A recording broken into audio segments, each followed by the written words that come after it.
The time is 10:06, and we will call to order this meeting of Texas Appraisers Licensing and Certification Board. Mr. Black, will you lead us in the Pledge of Allegiance, and Mr. De La Garza, the Texas Pledge?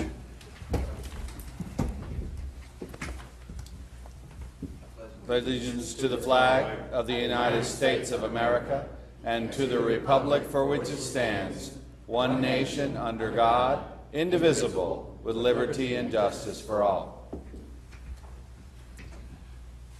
Honor the Texas flag. I pledge allegiance to thee, Texas, one state, under God, one and indivisible.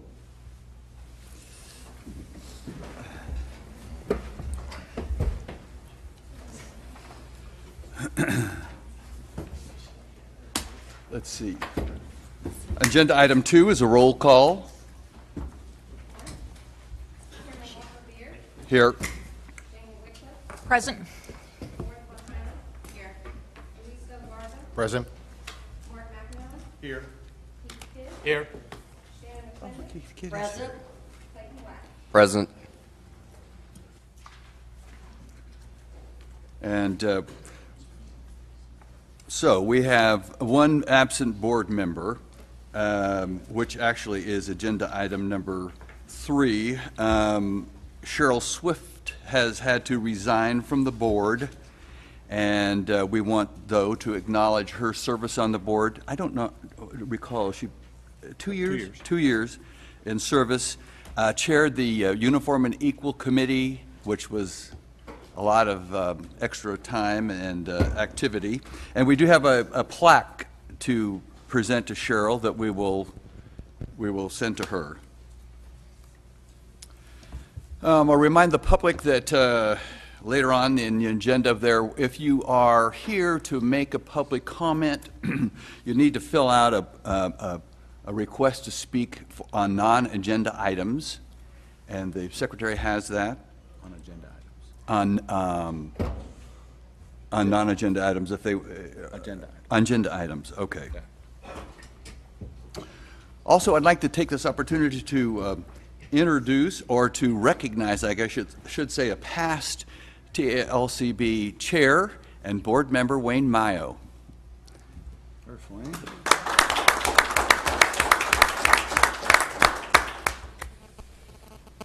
Agenda item 4 is ratification of the official record of May the 17th, 2013. Board meeting as approved for posting on the website by the secretary of the board.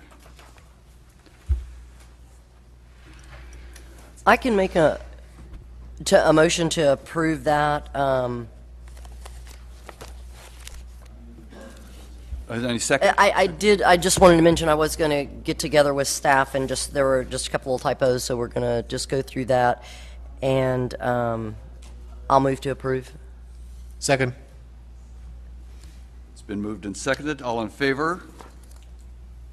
State aye. Aye. Opposed? Agenda item 5 is comments from members of the public regarding non-agenda items, and we have 2. I know that I probably should have had discussion before, Mr. Chair, on the minutes before we approved them, but I thought it's fine the way they are, but I did want to point out a comment if I could. And I believe that I've brought this up with the secretary, and I think we can get with the appropriate people so that when you pull up the meeting minutes after we've approved them, that they actually state that they have been approved instead of the statement that says they will be approved by the next meeting. And we may want to say generally will be approved at the next meeting, because there has been times that we don't always approve them at the next meeting. And then the one other thing, kind of just for discussion purposes, is I saw that we had times where it was like comments by Mr. Ted Whitmer and comments by Mr. Crisp, and then you basically can just click on that and go see what the comments were because it's audio now. But we didn't do that with staff, and I think where staff is a party to a case, and in an equivalent situation, we should do the same things instead of stating what they're saying or treating them any different as a party. And I can give an example if that's necessary, but I think if you're going to state one party's side of the case, then you need to state both of them in the minutes, or you don't state either one of them and just say, refer to the audio.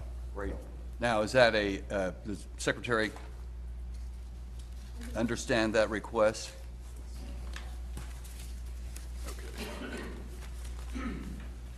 Thank you, Mr. Chair, for that time. Okay, those requests.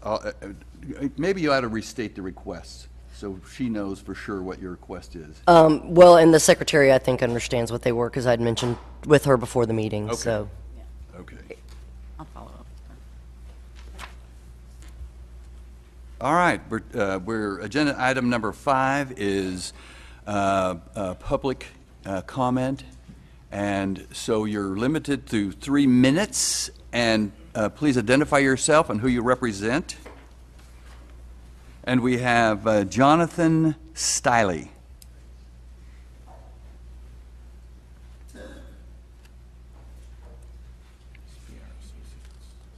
Jonathan Stilley. My name is Jonathan. Members of the board, I'd like to thank you for letting me have some time to speak to you a little bit about this. My wife and I live in Northwest Boston. We're citizens here, and we did have a chance to file a complaint earlier this year. And I'm not here to speak to you about the specifics of that complaint, but rather about the process that we went through with that, and maybe some suggestions that would make it a little bit better for us as citizens to deal with some of the appraisal issues. So, there we go. Wow, look at that. Okay, I'm in stereo now. So a little bit of history. We were not a party to this transaction, but as realtors, we live in the neighborhood, and so we were very aware of what the property values are like. This particular house that was in our neighborhood ended up selling and appraising for $335,000, which is about $50,000 to $55,000 over the price of anything that is ever sold in the neighborhood. So we provided a complaint to TALCB with copious amounts of data, including sales history for the past 2 years, that particular house, comps, all those kind of things. 6 weeks later, we filled out the entire form, and we did not have the appraiser's name because we weren't a party to the transaction, but we knew that this was an issue in the neighborhood for something to completely jump values by 20% in the neighborhood. About 6 weeks later, the complaint form was returned to us, and it said, sorry, we can't do anything because we don't have the appraiser's name. And we went into great detail on this, explaining that we wouldn't have that because we're not a party to this. So I talked to the TALCB office, called them back, and they said, you know what, we do remember this complaint. And by the time we'd heard back, all the documentation had been recorded with the Travis County clerk, as well as Travis County. So I was able to provide back to TALCB the deed, the information of the owners, the contact information for the mortgage company, etc., so that they could try and find out who the appraiser was, because what they told us was we can't do anything because we don't know who the appraiser is. So after I, as a citizen, have provided this data back to them, they said that they would then reach out to the mortgage companies and see if they could maybe talk to them before they had to subpoena this data. So, in the meantime, because this has taken now so long, we're 5 months down the process, we still have no update. To my knowledge, they still don't know who this appraiser is. And because this one appraisal has jumped the values in our neighborhood, in this 5 months' time, now everything that is selling is starting to use that as a benchmark. So by the time we rectify this problem on this particular comp, and I will tell you, as a realtor, going through and actually looking at this property and looking at the other comps in the property, this was just completely out of the ballpark. We have no idea how this value came up at all in this particular neighborhood. I would have never advised any of my buyer clients to pay anywhere near what this thing actually sold for. But in the meantime, now then, this is a benchmark. And so by the time we figure out for this to be corrected with this appraiser and figure out what's going on, it's too late, because there's 6 months, 7 months worth of data and comps that are going to totally blow the neighborhood. The larger concern for me as a citizen, not even so much as a realtor, is yes, sir. That ends your, if I can turn this off, 3 minute. Can you just wind it up? Absolutely. So to wind up quickly, my suggestion would be for your process would be to have possibly a database that would require appraisers to submit that they are doing a particular appraisal on a property, not to submit that appraisal, but something that the lenders and TALCB would be able to reference quickly, so that if there was an issue and it was vetted properly, that you could at least request that from that particular appraiser, much like us as realtors have to keep our contracts on file. So at least we don't have to go through a 6-month process and subpoenas to even find out if you guys have jurisdiction, or if you're able to visit with that appraiser or review those kind of things. Thank you. Very welcome. Mr. Chairman, I realize that we can't have any real interaction as it relates to that issue, but I'm just curious, can I ask him one question? You bet. Can you tell me how you became aware, and have you even seen an appraisal that actually, or do you just see the transaction so you assume there's an appraisal? Absolutely. So there's a couple things. Number one, we look in the MLS and see what the sold data is. Then once the transaction is recorded, it's actually recorded in a deed at the Travis County Clerk, and we can see that there is a mortgage that is involved with that. So there is an assumption on my part that any third-party lender would require an appraisal because this was a conventional loan that was only I believe it was a 5% down loan. So as a conventional, we would assume that an appraisal would be required for something like that, as it is with most of our transactions. Thank you. Thank you very much. Arturo Palacio.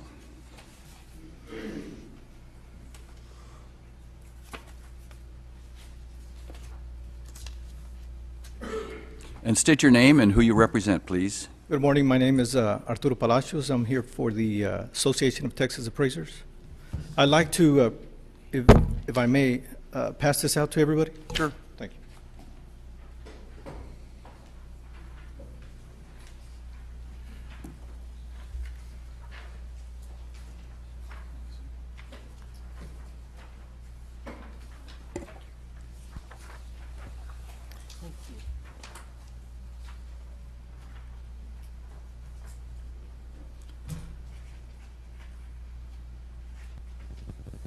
ATA is the Association of Texas Appraisers, and I just wanted to inform you about the new board members and the various conferences that we've had in the past year.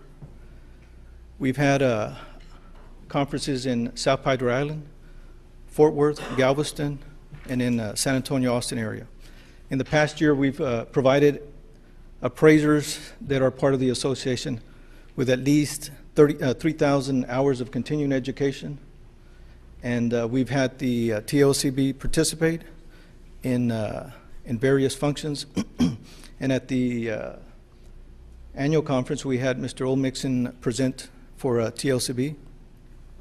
I would encourage that I would like to see, as president of ATA, I would like to see more of TALCB's participation in the various conferences. I think it would be a great opportunity for somebody from TALCB enforcement to participate at all the conferences, at least just to be there to answer any questions from appraisers that attend there so that they can have a one-to-one session with them. I've listed all the board members that are on there, so if you all have any questions, you can contact them by email. And we love the participation from TALCB. And I'd also like to thank Mr. Olmixon for providing the TALCB checklist on the website for all appraisers to see. We are informing all the appraisers about the checklist so that they can go in there and look at what TALCB is looking at so that they can go ahead and complete and prepare their appraisals accordingly. Thank you very much. Thank you. And thanks for the invitation.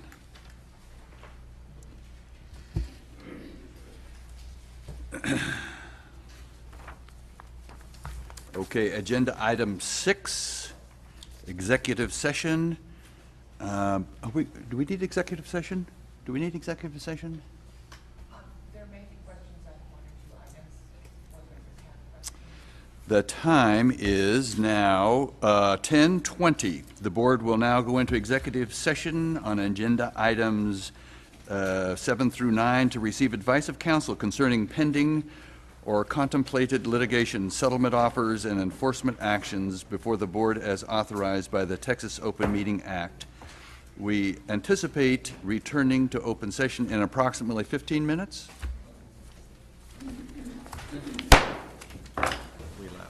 It is now 11:15, and the board is back with the executive session and reconvening into open session, and Mr. Kidd has joined the board. And he was there. Was he here for a roll call? Oh, I didn't know that. I forgot. Okay, I thought he. Okay. Let's see. Reference. Now we're going to 7. Agenda item 7. Good morning, Mr. Chairman, board members. Troy Bollier, staff attorney. Item number 7 are a variety of cases that have been resolved by agreement. As a side note, staff is asking that we pull items 7E, 7F, and 7M because those items we've not reached agreement on. We didn't receive them back.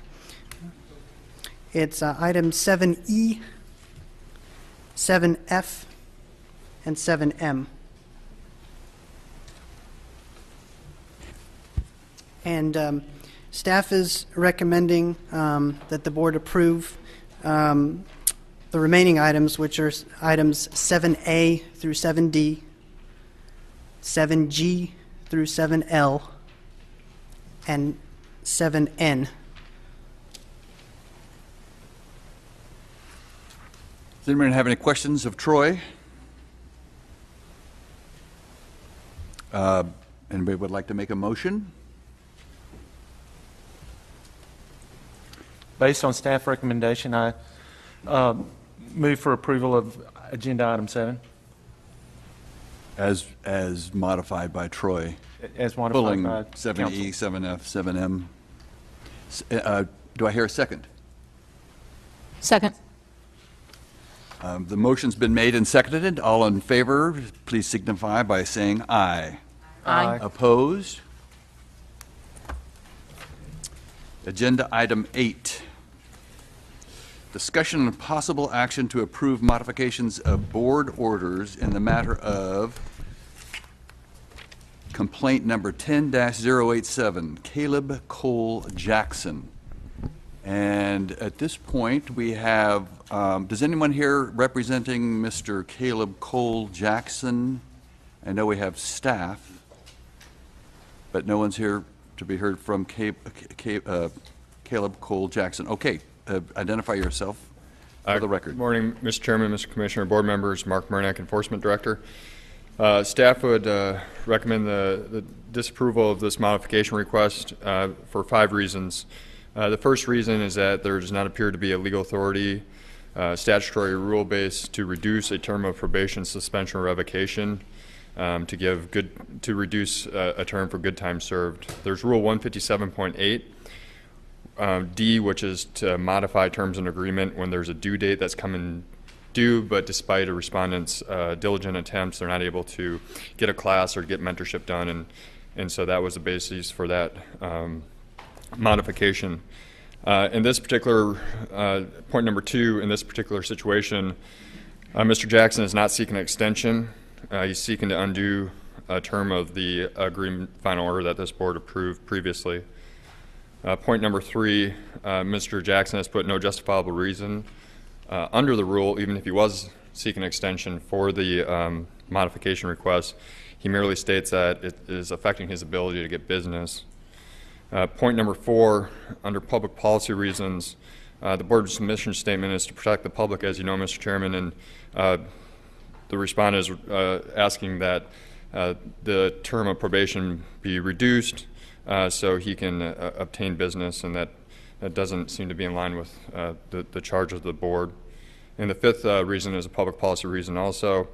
Effective discipline is based on swift and certain discipline, as in final agreed orders, and to undo a term of discipline such as probation, suspension, or revocation absent some statutory scheme to do so would seem to eviscerate the certainty of discipline. And so staff would recommend that his request be disapproved. All right, thank you.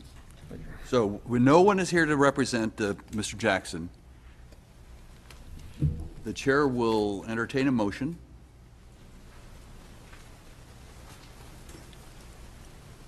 Ms. Fontaine, oh, I'm sorry. I'm sorry, Mr. Chair. Go ahead. I would like to make a motion. I'd like to have some discussion, but I'd like to make a motion to deny the request. I'll second that.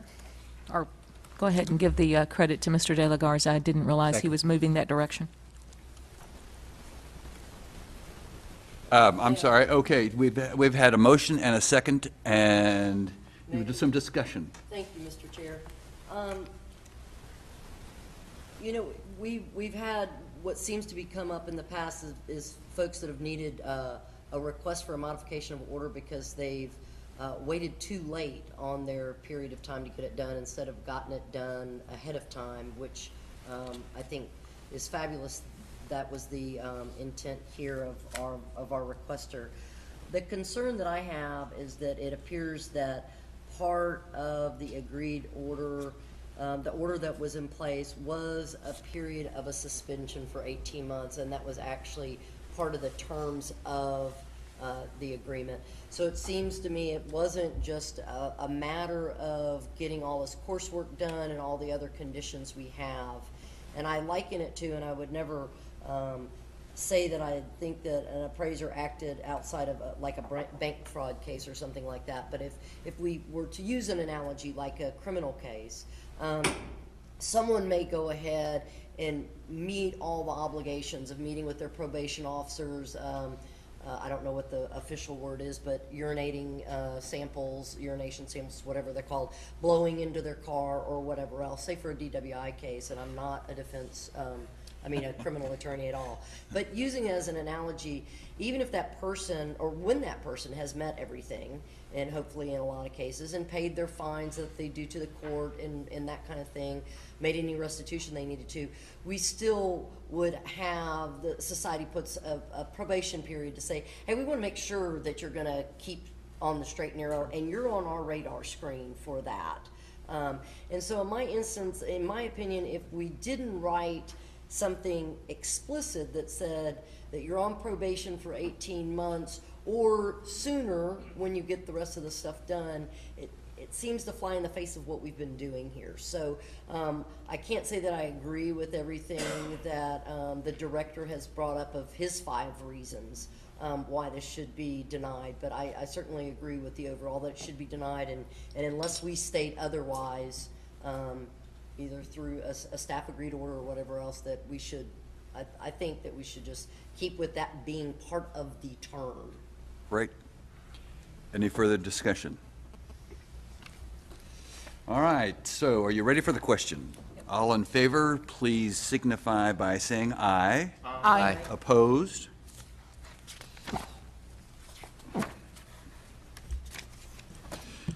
And I apologize for not having my mic on, Ellen. Agenda item 9, discussion and possible action on a proposal for decision from the State Office of Administrative Hearings in the matter of SOA docket number 329-13-3390.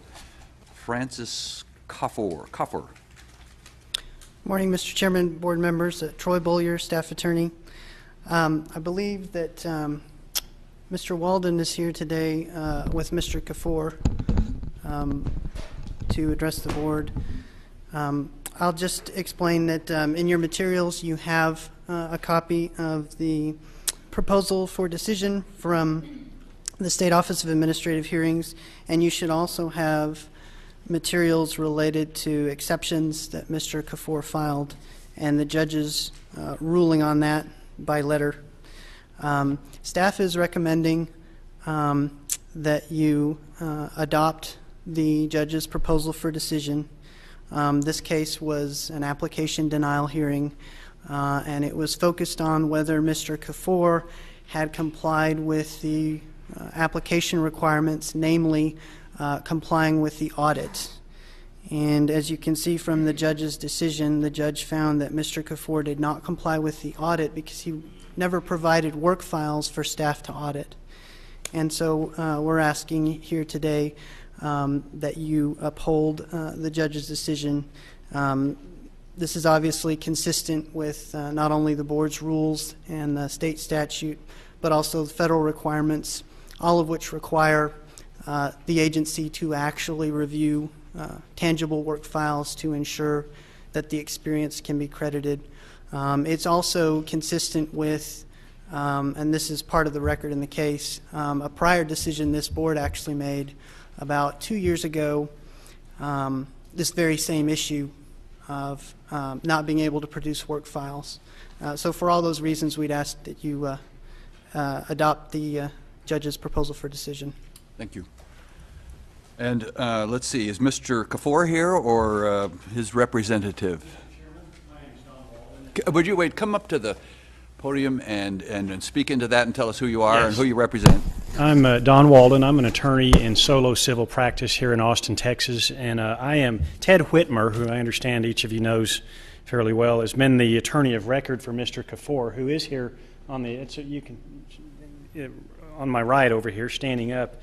And Mr. Whitmer could not be here today and asked me to be here in his place instead. So, and Mr. Chairman, and the rest of the members, I appreciate the opportunity to address you here today. And if I may, I don't know if you have any other questions, Mr. Chairman, before I proceed. No, proceed. Okay. Mr. Whitmer specifically asked me to convey to you that he didn't necessarily anticipate prevailing before the State Office of Administrative Hearings, but wanted to be able to bring this issue before your honors, before this board. And of course, I'll point out, what's obvious, he finally got here and he asked me to show up for him. But the issue here is really you have a square peg in a round hole, because Mr. Kafour's experience is 10.5 years with the Dallas Central Appraisal District, mass ad valorem taxation. And as each of the board members, which obviously you all are a lot more familiar with appraising than I am, you don't have a work file in a traditional sense, the same type of work file that you create when you do an individual fee-based appraisal, where somebody comes out to appraise my house.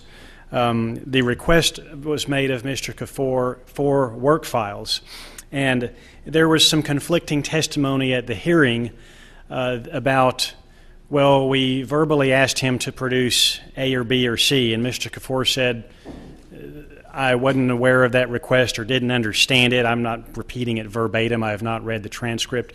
There was obviously some verbal communication, some confusion, miscommunication. Mr. Whitmer's exceptions can include a letter that Mr. Kafour wrote that essentially says, I don't have work files in the traditional sense. Tell me what I can present to establish my experience and my credentials for you. And the next thing in writing he got was a denial letter stating it was being forwarded to hearing. There may have been some verbal communication in there, but there was never good communication about, okay, your experience is in mass appraisals, ad valorem taxation. We recognize you don't have a work file the same as if someone's going to go out to appraise my house. Here's what we need you to present. Your rules specifically do contemplate, of course, that ad valorem taxation, I say that more than I say ad valorem appraisal. Ad valorem appraising can be a satisfactory experience to get the license, the certification that Mr. Kafour seeks. And I'll also point out that just in my review of the rules this week, 153.15 F2 states that in exceptional situations, the board, not staff, but the board, at its discretion, may accept other evidence of experience claimed by the applicant, other evidence referring to something other than the experience log. And by the way, Mr. Kafour did submit an experience log, but the log and the affidavit require work files. So it gets back to he doesn't have work files in the traditional sense, and there ought to be a way, as far as I can tell from talking with Mr. Whitmer, from reviewing the record, there has never been a connect of communication where staff has said, we need you to present, okay, if you don't have traditional work files, we need you to present A, B, C, and D. If you can present us that. There has never, and Mr. Kafour then having had the opportunity to comply with such a request. And it seems like there ought to be some sort of communication like that. And our request for this board today is not to, obviously we don't want the proposal for decision to be adopted. And what we would like is for this board to defer making a decision on the proposal for decision and instruct the staff to communicate in writing to Mr. Kafour what it is that we think is satisfactory, not traditional work files because that's a square peg in a round hole, but what else could he present to show from his 10.5 years of work with the Dallas Central Appraisal District, which, as this board knows, is required by law to comply with USPAP, what will establish his credentials before this board and before the staff, because he clearly has the experience that he just needs to be able to provide satisfactory evidence of it in a way that's it's acceptable and manageable. And I'd like to also add Mr. Kafour is willing to address this board himself actually would like to, and I don't know if that's inside protocol or if there's any questions you all would like to ask of him directly instead of to me, he's willing to answer them. Great, thanks. I'm sure there are questions from the board of Mr. Kafour that they would like to have clarified or not. Are you asking if we have questions? Yeah.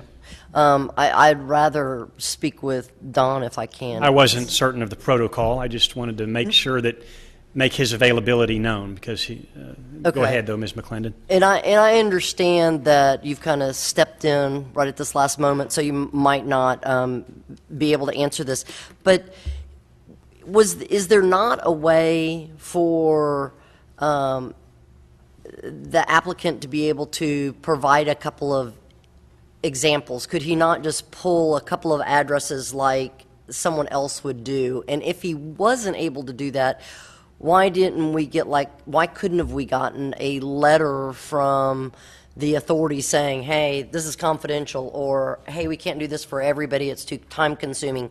Or my question is, it seems like, now I understand you're making the point that there seems like there wasn't a fair, there wasn't a fair communication that was going on. It was kind of, oh, wow, we're going to hearing. But putting that aside, was there not a way that we could have a work file? We understand we can't have 1,000 works files or 10,000 work files, but from what I've been told from my fellow appraisers, that specific ones can be pulled to show that it as a work file. And it doesn't seem like that request was made, but there was no evidence that we saw that said, well, my boss didn't let me take that. And I don't know if I'm articulating that as well as I'd like, because like you, I'm a lawyer and not, okay. And yeah, there were appraisals. I mean, the request was these two specific appraisals. Show us your work files. Right. And I would really have to double check with the PFD to see what in connection, what if anything in connection with those two properties was presented. I remember looking in the PFD and the PFD reciting that the testimony from hearing that to the things that are included in a traditional work file, because a lot of that's institutional information kept within an appraisal district, would take up boxes and boxes and boxes, because it'd be a bunch of institutional information, generically applicable information with Dallas Central Appraisal District. But your question is, what was presented in connection with these two? Well, yeah, and I guess I understand that, like, we don't want boxes and boxes because we wouldn't have the efficiency to go through that as well. But it seems to me, I mean, where I'm at is, of course, going along with the ALJ, I think, in this instance, but I would like the opportunity for this applicant to get his license, but we need some showing that he can produce a work file. Well, and that goes to, because at one point, from what I understand, because I wasn't at the hearing, so I don't know, but my understanding was he said he was going to bring that information to the hearing, but it didn't show up. And I see that your applicant is your client is asking to speak on that. Well, if only if that's within protocol. I'm not asking for any. I just am trying to get as much information. You might be able to answer the question better than I can, because I wasn't at the hearing and I got this file 36 hours ago. So Did you sleep in between that? And I'd have to look back at the PFD to see. That's where I would get the information to answer your question, which you've obviously looked at as well. And staff may be able to address that question or not, because I think that we're not trying to prohibit licensing of applicants in these similar situations, but if they all have the same problem, we either need to change our policy, which is not what I'm hearing. I'm hearing that others that do these mass appraisals, like, for instance, the one that sits on our board, who is the chief appraiser for the state of Texas, Mr. McAnally there, he does like some of that work, and they're still able to extract when they need to extract that data. Well, I'm sure it seems like there should be information that would be extractable, for lack of a better word. And interestingly, one interesting thing I saw on the proposal for decision is that the staff witness, Mr. Ray, testified that in his experience with this board, and I don't know how long that experience is, whether it's 6 months or 6 years or 10 years or whatever, that there had not been a license granted to somebody whose experience was mostly or completely in ad valorem appraisal, which says this is an ongoing, it's not just this case, it is what it suggests to me. That I don't know how many denials there may have been. There obviously would maybe have been one that Mr. Bollier referred to in his comments to the board. But, and let me circle back if I can to try to specifically address your question as best I can. What information was presented? If it couldn't, is that what your question was, Ms. McClendon? My question is really, why wasn't he able to produce like the two, or maybe he did, but there were two addresses, I believe, that they said, okay, here's some random addresses. Just show us some of those, because we don't want him to pull 10,000. We don't want him to pull 1,000. Right.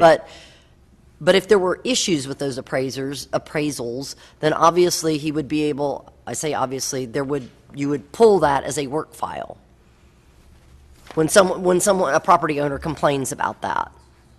Mm-hmm. Let me, And any of my appraisal board members that want to jump in on your more articulate terms would be mighty welcome.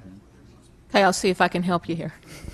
I do think there's work file opportunity to be presented. What I read is that opportunity was offered and we didn't get anything back. So I guess that's ultimately the question Ms. McClendon has asked, and maybe the only person that can answer that is either our staff or the individual. Secondly, the concern about receiving boxes and boxes, I will tell you from personal experience, when one of my trainees submits a work file log and the request is sent for our appraisals are boxes and boxes of information, and that's what comes to the state for review. So I understand the concern about tens of thousands of addresses, but it seems to me we asked for a couple and got nothing. So, and it would seem like so the couple of cases would be similar to a taxpayer going into the office and saying, I don't like the value you're putting on my property. How'd you get it? How did you get here? He would have to have some documentation to support his decision and not say, well, it's this mysterious millions of data sources that I can't really divulge to you. You'd have to say, no, specifically, this is how we came to pass with your particular valuation. And we asked for that, and we didn't get that on just two properties. And the other thing I was going to just point out, you had asked, what can you do? What can he do in the PFD? It identifies Advisory Opinion 32 that gives you some specific directions on how to proceed as a mass appraiser to be compliant with the process. So I think we've got in the documents already directions on what he would need to do to proceed. and I think that's the point we're trying to make. Yes, we want to be able to certify mass appraisers. Yes, we think there's a process by which that can happen, but to simply say, I'm sorry, I'm a mass appraiser and I can send you no example that's required of every other appraiser that's going to be certified in the state of Texas, it doesn't seem reasonable to me from an individual board standpoint. As the chair pointed out, I don't think it's a closing of a door. I think there are opportunities. We've just got to, you've either got to be able to produce something that we can review, or look at the PFD for the opportunities presented there. Well, and I think that looking at the letter that's included in Mr. Whitmer's exceptions that were filed, Mr. Kaffour did say, in explaining what would be involved with mass appraisal work files, taking the definition literally, can you tell me what else I could present you?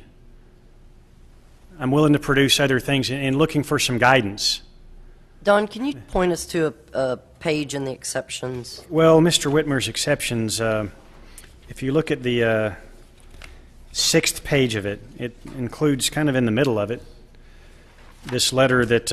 Okay, so I think for us that carries that 126 of 307. 6 and 7 is this letter that Mr. Kaffour wrote that was attached. 126, that's correct. That's correct. And I'm looking at I'm looking in particular At the second page, the third from the last paragraph that states, starts, please note.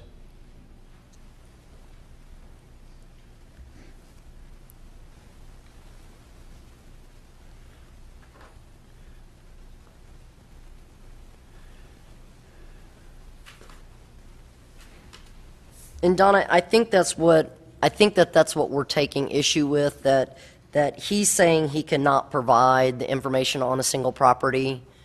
And as the chairman just had said, we believe he can. That if someone comes in and says, hey, you didn't do this right, or we're arguing it, then you pull that down. So I don't know, Mr. Chair, it might be helpful for us to hear from the applicant, just in case we're missing something. That's what I was going to ask, Mr. Chair, if we could hear from Mr. Kaffour. Let's do. Just state your name, please, for the record. My name is Francis Kaffour. And thank you very much for the opportunity. You raised a very good question. I worked for DECA, Dallas Central Appraisal District, both the residential department and the commercial department, for a total of about 10.5 years. And obviously, when a taxpayer comes in, like the example you gave, there are information that we present and say, okay, let's try and resolve it. This is what we use, things of that nature. I received a letter from TALCB, and they specified 2 addresses out of a universe of properties I appraised. This particular neighborhood. It probably has over 250 accounts or houses or parcels, whatever you may call it. And they randomly chose 2 addresses out of that entire population. What I presented in my work file, because I was looking at all the information, unfortunately, there is no specific information on how to present ad valorem. So I listed out every single property within the universe. Say I appraised 2DS 105, it could have 250 properties. I listed everything out. What I appraised, the work file, I was confused. I wasn't sure what was required, because this is USPOP. And it says here, in mass appraisal, the value of each property is developed using standard methods applied in the mass appraisal model for a universe of properties. There may be many mass appraisal models used to value an entire universe of properties.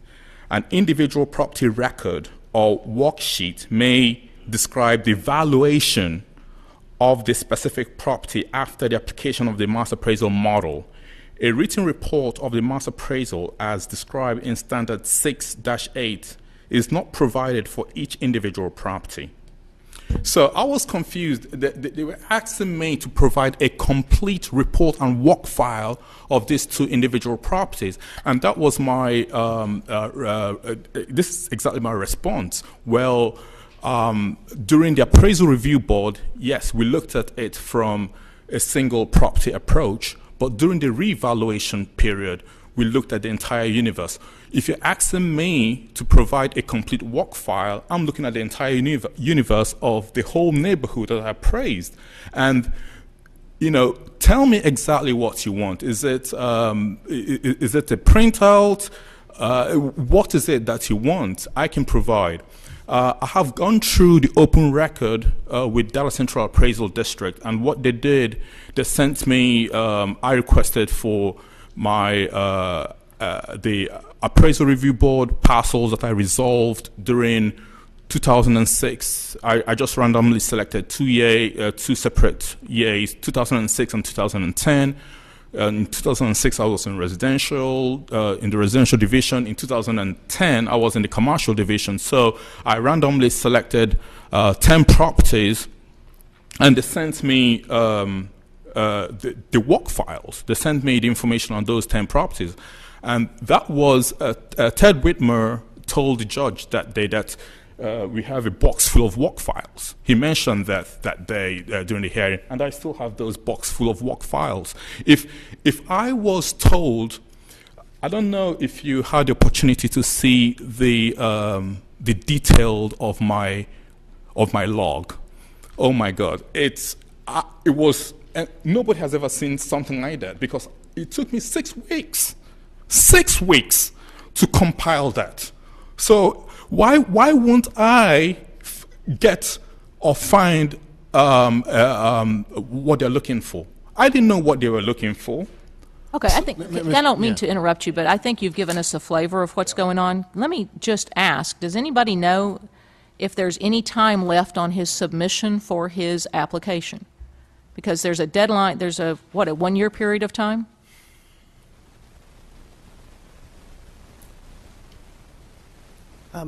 I don't know how long his application is active. All I know is that in Board Rule 153.15, the rule provides a 60-day period to provide work files once you receive notice of the audit letter. And we're obviously beyond that. I don't know. I believe, I want to say the application was filed in the spring of 2012. I want to say March. Mr. Kafour is nodding his head, so that sounds correct to me. So I guess it would be beyond the year. Okay. And Ms. Wycliffe, if I can, it sounds like what you're saying is that, and this would be education to me, which happens all the time. There's a jurisdictional deadline. Is that what I'm hearing? As the way I understand it is when you make application, you have a period of time to complete that application, or that application, and maybe we should let the commissioner address, because it's something that I dealt with many years ago when I applied, so that we get accurate information to you. But as I understood it, I think there's like a 12-month period of time that once you make application, you have to kind of resolve the issues or questions. And I'm just simply trying to find out if that window of time is still available to submit additional information or not. If there's a 1-year deadline, and if that 1 year started ticking in March of 2012, we'd have obviously passed it 4 months ago. So I'd respectfully suggest 1 more month wouldn't harm. Submit a new application. Just submit a new Well, application. there's some rules about that as well, I think. And so that was where I was headed, Mr. De La Garza, is how do we solve this problem? Because I guess we are in conversation, and let me say, I think we want to certify appraisers. That's what we're out here to do. I am not comfortable as an individual board member saying every mass appraiser that, in spite of the fact that they've worked for lots of years, is not required to submit something, because certainly every other appraiser in the world is. I hear him saying he's willing to, but for whatever reason in this process, we didn't get that. And please let me stress that I was not suggesting he shouldn't be required to submit anything. Right. And what I wanted to, I was kind of angling towards him toward the end, not because he was talking a lot, because he has a lot he wants to say, but more because I wanted to make sure he's answering the specific question that Your Honor, Ms. Wycliffe posed, what information was submitted. And he started talking about some of the experience logs, or whatever terminology he used. And I wanted to make sure, Mr. Kafour, that you answered the question, the specific question that was raised, what did you submit? And you've talked about some of it, but have you described all of it? Is there anything you've submitted that hasn't been discussed to the board today?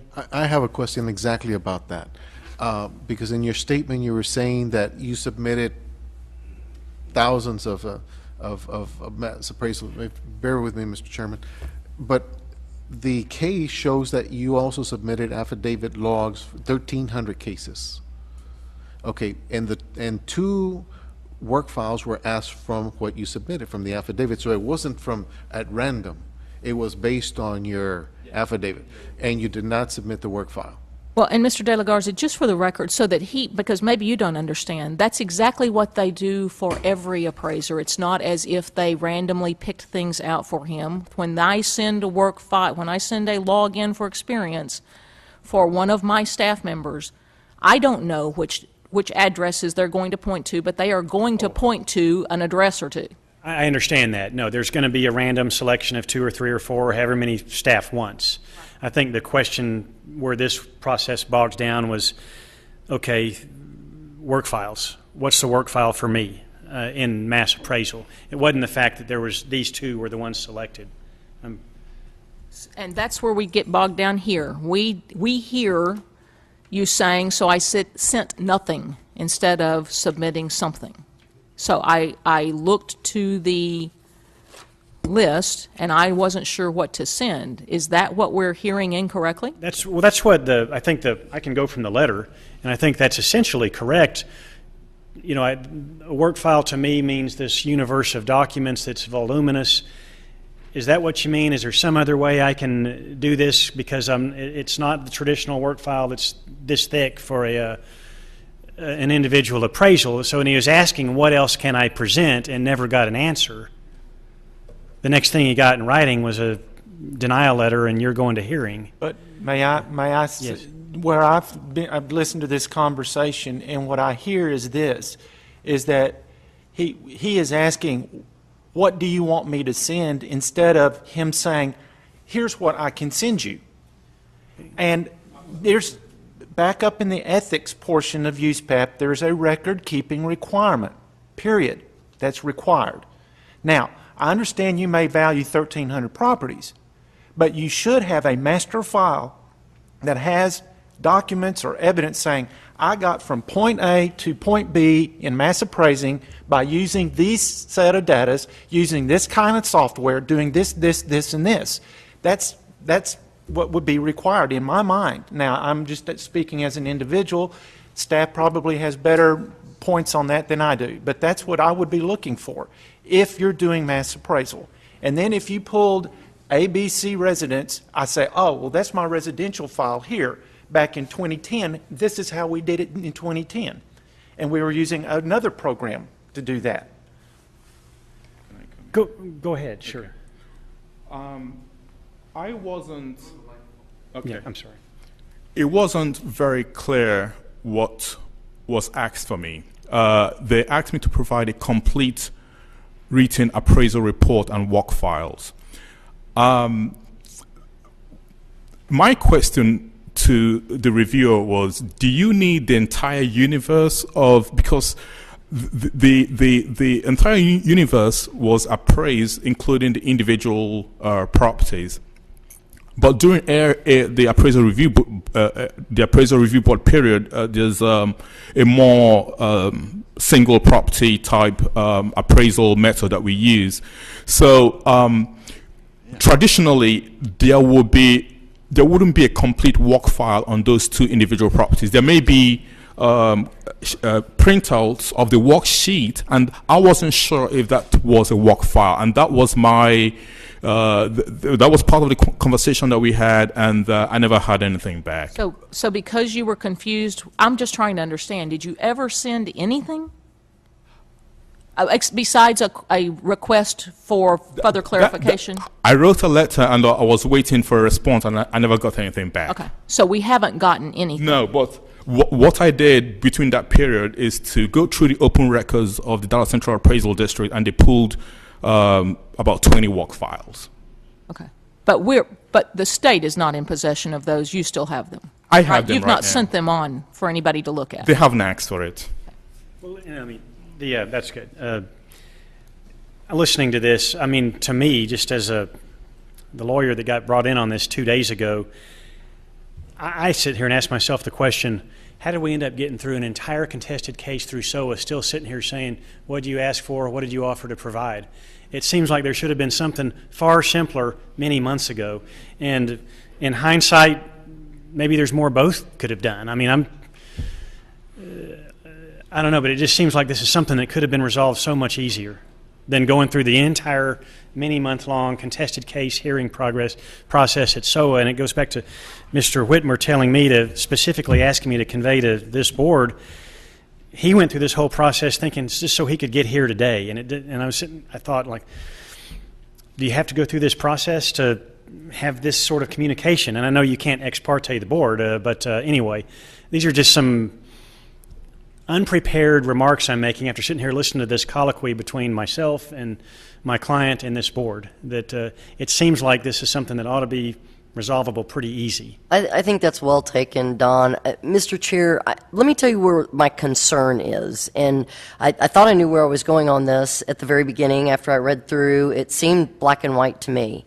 My concern is if we deny, and I'm going to need General Counsel's help with this, Mr. Chair, but if we deny, if we agree with the proposal decision, which is where I was, and just let the applicant send more information in and let him reapply and go about, the problem with that, if I understand correctly, is that there is now a 1-year wait period, but I don't know when that 1 year starts. Does it start back from the May or March time period? Or in other words, if this simply sounds like a miscommunication on what was sent and what wasn't received and people losing patience, I guess, and I'm not going to blame one side or the other, how do we get it so we're not penalizing somebody? And then back to staff, back to General Counsel again, we need to be careful how we craft any type of modification to this PFD. So, first of all, to your first question, it's 1 year from the date of the denial. okay. It says, when an application is denied by the board, no subsequent application will be accepted within 1 year of the application denial. I would say that would be after the Today. whole process. So if it's denied today, it would be 1 year from today. Okay. And do you have any vision how, and I'm not suggesting this is the way the board's going, I'm just asking for my own edification, do you have a way that we could modify this proposal decision to allow him conditionally to submit, let the two parties work to get those two addresses, to get whatever the work file is, and if it's insufficient or whatever else, but in other words, make a conditional PFD that if this is the way it really is, then sorry, you got to wait a year and start all over again. Otherwise, let's give them a month or 30 days or whatever it is to get these two properties that they're talking about. And Ms. McClendon, if I may just address that, I think as I indicated very early on in my remarks, the specific procedural response I was hoping for from the board would be not conditional acceptance or however you may have phrased it, but just deferring making a final decision on this PFD with an instruction to the staff or with just a direct instruction from you all. Here's what, to address the issue, allow them an opportunity to present A, B, C, and D, whatever it may be. And I'm not the authority on what A, B, and C may be for a mass appraiser. Can we do that, General Counsel? Can we defer this? You could table it as you would any other item.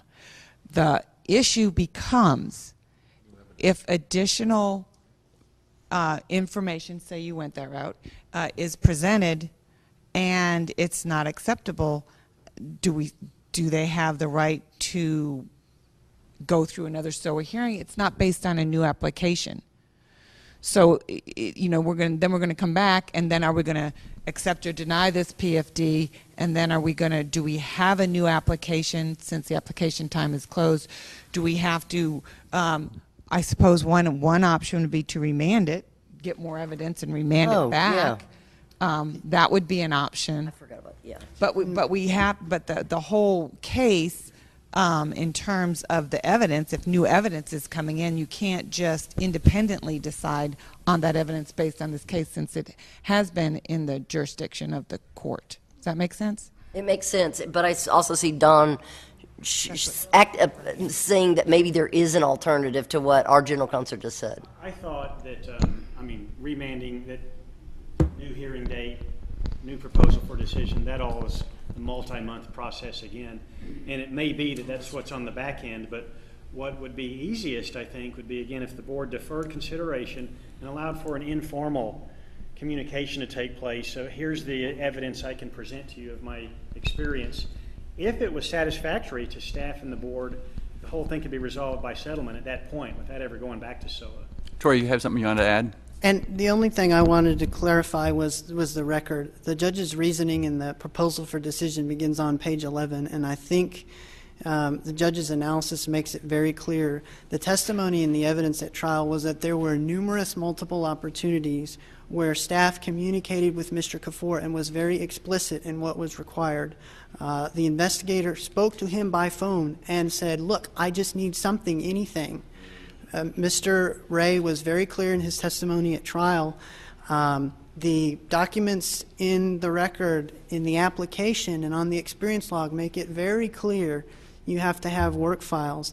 I spoke with Mr. Kaffour after the application denial letter was initially issued. So then when we got into the litigation, as you can see from the proposal for decision, there was a motion for summary disposition where, again, promises were made, the files will be delivered. So I don't want the board to think that the record is devoid of really any opportunity. There's been multiple communications and opportunities, and in every occasion, we have never received anything responsive to the audit requests. Okay. Thank you, Troy. Mr. Chair, you answered a very prevailing question that was going through my mind, because I was starting to become mystified how this could go all the way through a SOA hearing and have an administrative judge make a ruling, look at the exception that the applicant has made, and then came back and said, my decision still stands. And because all of these issues were raised very rigorously at trial, and then the exceptions, and it just doesn't comport with the law or the facts in the case. Mr. Chair, I move that we accept the decision made by the administrative law judge on this matter. Second. Made and seconded. All in favor? Aye. Opposed? I'm going to abstain. Abstentions? Yes, sir. Okay, 1. 2 abstentions? 3 abstentions? Aye. Do you need any name? Do you want names for this? Shannon McClendon. For abstentions? Keith Kidd, abstention. Laurie Fontana, abstention. And all other board members voted aye. Thank you. Okay, now let's see. What do we got coming up next? Do we want to take a break? What is this? Do you want to get through these, or? Get through half of them anyway. Half of them? Get through the. All right. Agenda item 10. Report by Executive Committee. And you have a handout. The Executive Committee? Thank you, Mr. Chairman. The Executive Committee met this morning, August the 16th at 8:30 a.m., and we had several agenda items that we spoke about that y'all were given in y'all's material. One of them was the discussion and possible action regarding a system or procedure to track staff implementation of board policies and requests. We had many different things that we talked about there. Carrie, do I need to address this in agenda item 30? Yes, I think you could just say that you're bringing forward guidelines for the board's consideration under agenda item 30. That will be talked about in agenda item 30. We also discussed possible action regarding orientation of new board members, which we also have some items there that we would like to present. And then our next meeting was set for the morning of the November 22nd board meeting at 8:30. Thank you. Mr. Chair, if I yes. can ask, when those are presented again in item 30 or whatever it is that the time that we'll get to hear about what discussion they went through and how they got to whatever their conclusions were? Right. Agenda item 30 will deal with the guidelines for board requests of staff, and that's under agenda item 30. The other discussion on items for the board orientation training day can be discussed here in general, because it's not it's just you can let them know what you talked about. There's not a discussion item for that because there's no action going to be taken. Okay, so I guess I do have a question then, Mr. Chair, of what did y'all discuss as far as new orientation and board members? In particular, as you know, I've struggled for 2.5 years to get a USPAP manual and thought that should have been something that was given to me the day that I was introduced to this agency. So I have obviously a very long list of those things that I think should have been provided, and I'd like to know the discussion that y'all had for executive committee. If you don't mind, Mr. Chair, I'll jump in and give my perspective. Ms. Fontana's kind of given a brief overview, and then we can fill in the blanks if you'd like. I think the discussion started in a general sense, Ms. McClendon, about how important we thought the training was and how excited we were that we were going to actually be heading that direction. There was some discussion expressed by me about if this was going to be annual training, it was going to have to evolve over time, or you would have board members that had already attended training start to not show up because of the value of their time. So conceptually, I believe in this first go-round that the conversations were about things like the history of the agency, including the USPAP and the preamble, so that those that especially were not appraiser members would be brought up to speed more quickly. The concepts of budget and how that comes to be, our relationship with the Texas Real Estate Commission and how that comes to be.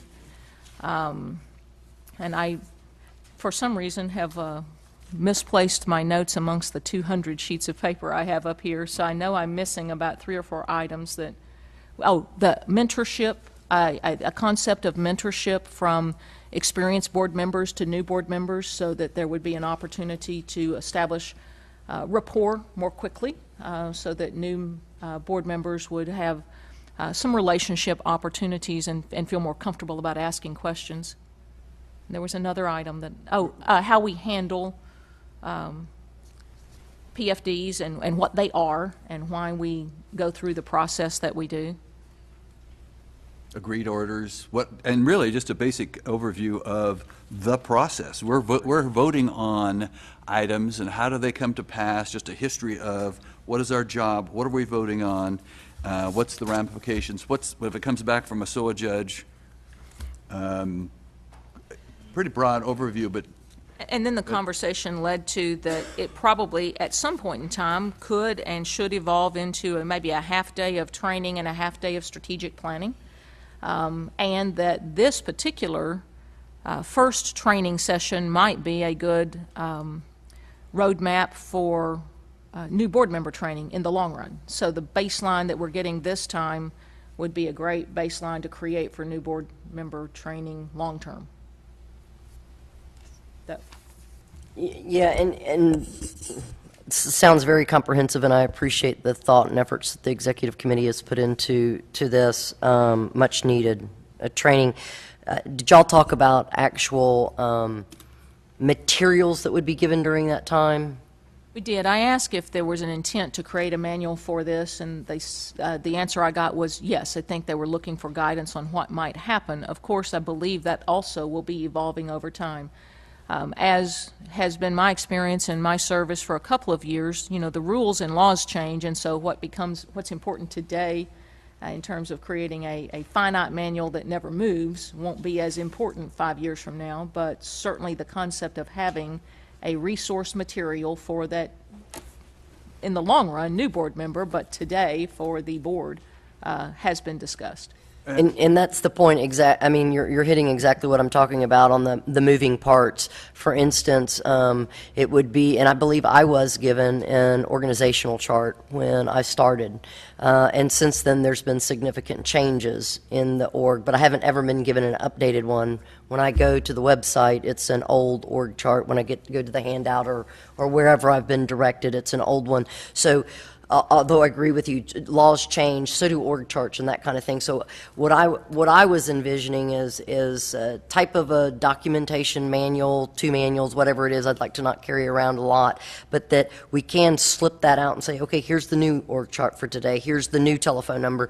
Here's one of the things that I feel like has been difficult is being able to get a hold of my fellow board members and their individual contact information. I can go whitepages.com and I can, you know, for him, go State Bar, whatever else to track people. But it'd be nice to have a piece of paper. Now, that's going to change every time we have a new appointment, but it would be nice to have that from board member to board member. I know that we don't want to give out our personal emails to the public on that kind of thing.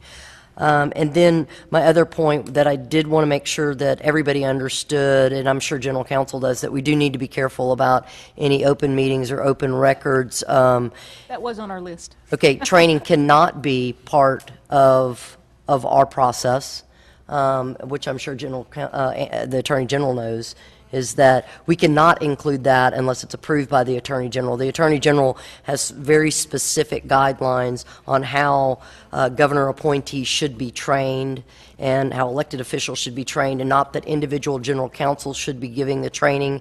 They have procedures, policies, and they also allow for approval if you want specific programs, but they also have a lot of those steps set up. And I want to make sure that we don't think that we can go about our own training individually as an agency on that. I actually think the board members are required to attend training and provide certification that we've attended the governor's training for open meetings, as I recall. Yeah, I'm talking about much more in depth than that, than just the general overview, the kind of like the emails that have been sent from general counsel on ex parte communications and that kind of thing. The Attorney General's office is very specific that they are the ones to determine what is ex parte and that kind of thing. You can use their manuals, but actual training is not to take place by our staff. No doubt, but certainly background information is going to have to be provided to new board members who may not have a history or experience in public policy. If it's training, it needs to be provided by the Attorney General's office, and they have a handbook for that, and that it is available. And it's one of those very helpful things that I have my own handbook because I practice in the area, but the handbook is something that would be a nice document to be provided because the Attorney General does prohibit staff from giving even background training information on that. And we would recommend, the executive committee recommends that we let legal counsel know what we want to put into that training, day of training, but it has to be to her no later than September 1 to make the cutoff, to get the process rolling. So if you have specific items that you would like to see as a part of the training, you need to let her know and not let it be a week before the training. Hopefully I've made my points clear, in the materials that I'm specifically referring to I think are very helpful and within the bounds of the law. Okay, so do you want to take a break or are we good? Do this one. Okay, agenda item 11, report by Budget Finance Committee. Good afternoon, Mr. Chairman, board members. As you all are aware, we formed a budget process or policy this year. The budget was initially developed in April. We had our meeting in May. We rolled it out to the board at that point in time, and then over the course of the summer, we've been made ourselves available if there were any questions regarding the budget. I received several questions. If I could just briefly summarize, they were basically, we see the numbers, but what we would like for staff to do is just keep a clean, clear eye to the future on future trends, whether that means that we are overrunning our budget or modifying our budget, or if we have to take any cost-cutting measures in the future. In our meeting, we discussed that this morning with the commissioner. He's very understanding and clear on that. Then we have one other, it is a budget matter, but what we will be asking you to do, Mr. Chairman, is to approve an agenda item in a future meeting so that we can also have clarification on our expenditures, our reimbursements and our per diem that is set out in the statutes. Great. And with that, I would make a motion that we accept the FY14 budget as presented. This is just the report item. Oh, if you want to bring that agenda item up at this point, pardon me, Mr. Chair, you could bring that agenda item forward and, following his report, now move into the actual discussion item. All right. Well, that's fine with me if it's fine with everybody else. Marcus made a motion. Do we have a second? Just for the record, if you could say what agenda item. Let's see what that was. Okay, I'm sorry. Agenda item 32.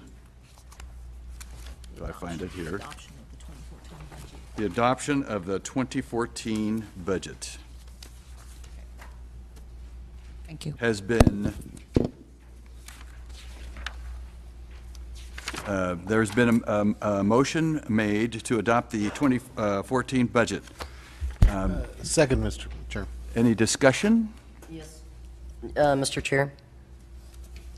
And it's quite significant. So let me start with thanking staff for providing me some documentation that I had requested.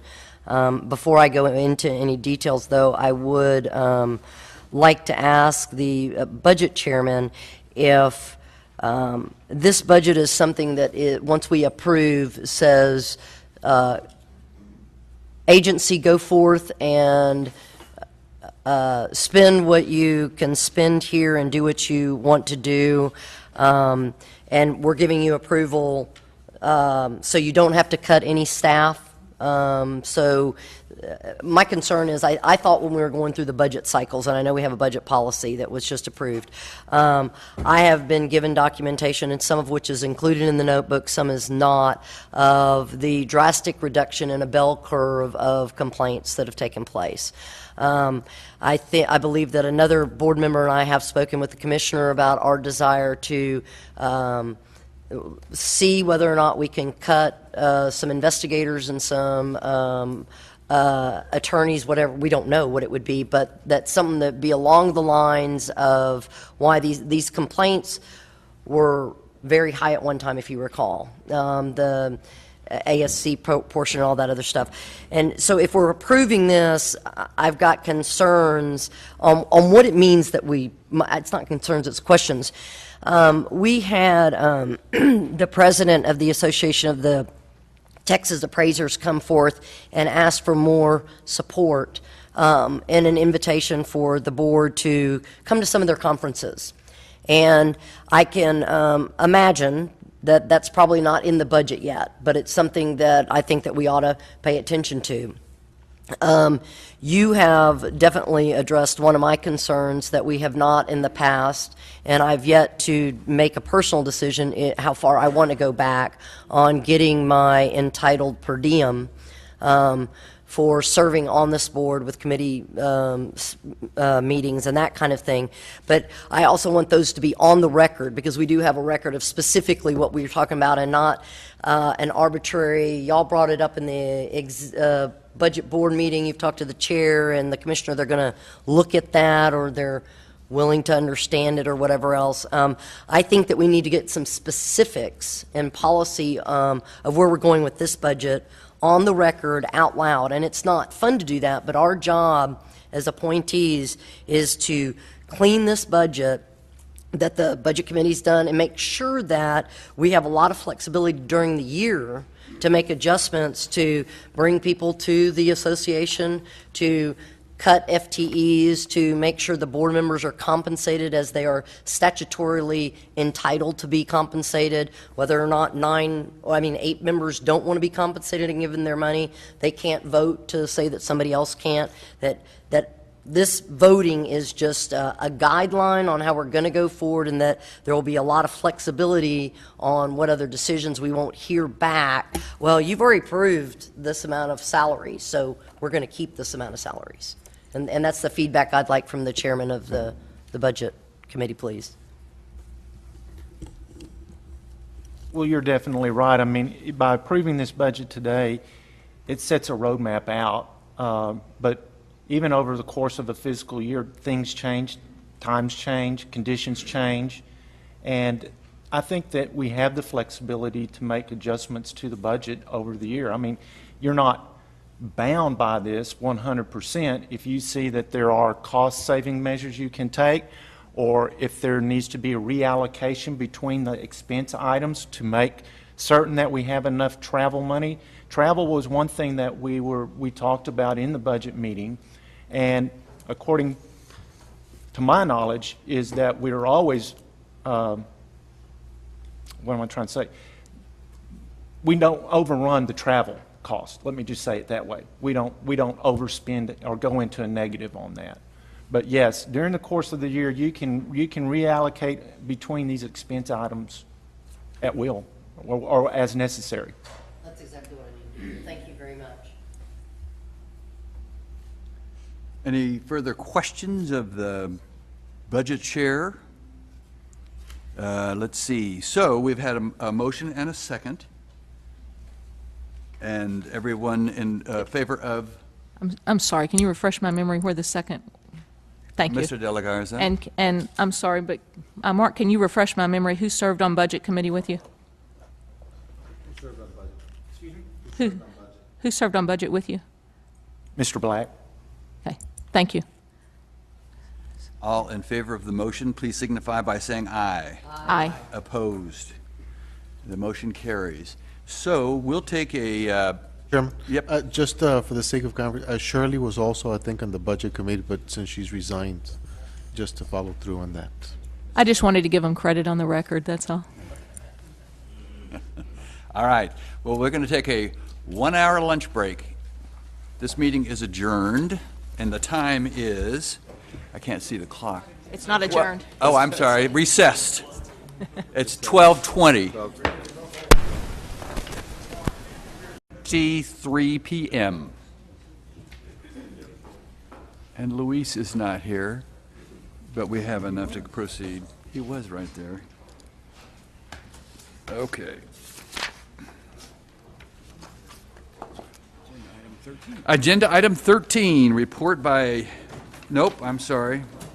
Agenda item 12, report by Enforcement Committee. Yeah. Mr. Chairman, thank you. The Enforcement Committee has been continuing an ongoing series of meetings, and in doing so, we met again on June the 14th. The Enforcement Committee is comprised of myself, Ms. Fontana, and Ms. McClendon.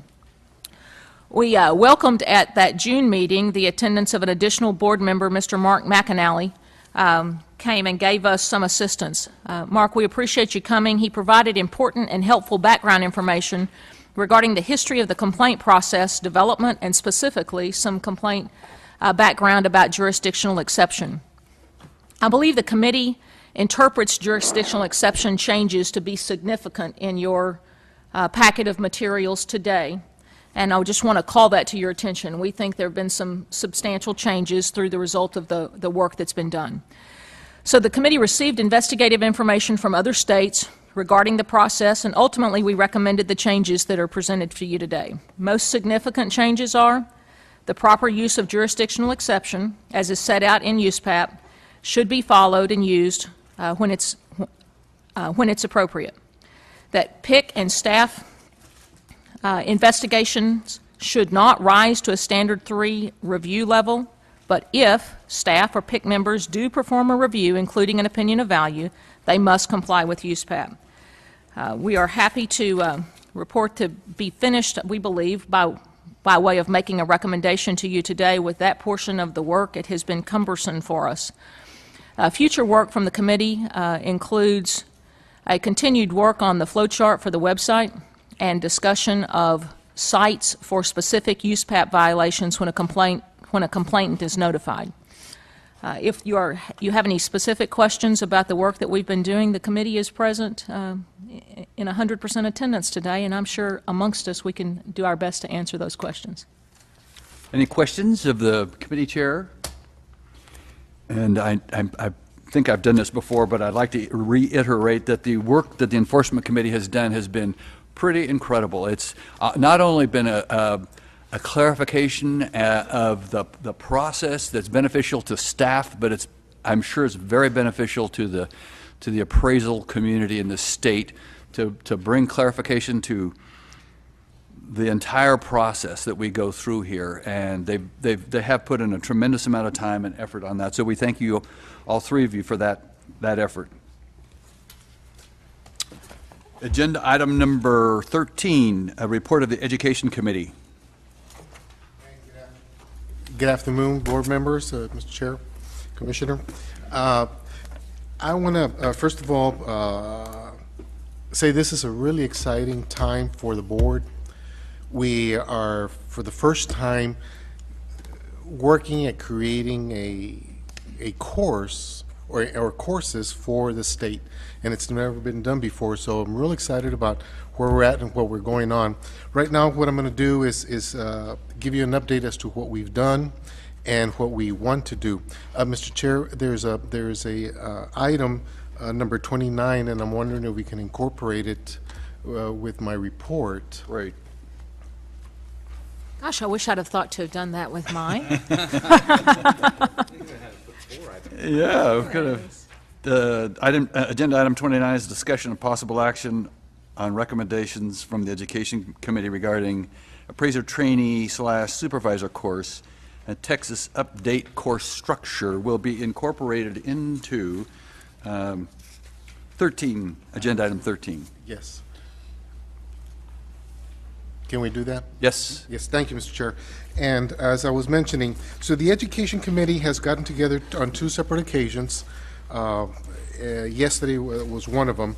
And what we're doing is we're working at developing a course that is the supervisory trainee course that we want to implement. AQB has a deadline of January 2015 that we will be that we have to have something in place, and we're working very hard at developing that course. And let me just talk a little bit about we're also developing a Texas course, and I'm going to get back to that. But what we've done is we've given all the board members 2 different sheets. The first sheet is the course content for the AQB, which is the supervisory trainee course. And there's 2 components to that course. The first course is the AQB, which is the federal part of that. And one of the things that we're recommending, we can do it as a standalone, but we're actually recommending that we put the Texas part of that into that course. Incorporate the federal with the state to outline the course, and making it at least, we've looked at some other states, and there's 2-hour, 3-hour, 4-hour courses. And we're thinking that we want to develop something into a 4-hour level, including the federal and the state. At this point, what you will have is and there's numerous questions that we're still trying to answer, but we want to address that. We want to make sure that the supervisor knows exactly what his responsibility is, and the trainee what their responsibility is, and it's outlined clearly by the course content that we want to develop. Before I continue, are there any questions on this so far? I'm just curious, who's on your committee? I'm sorry, I apologize. On the committee, it's Keith Kidd, and staff has been working with me on this so far. And our chairman, I'm sorry, Mr. Chairman. How can I forget that? And so one of the things that we wanted to accomplish today, and the action item, is to develop the format of the actual course itself before we proceed.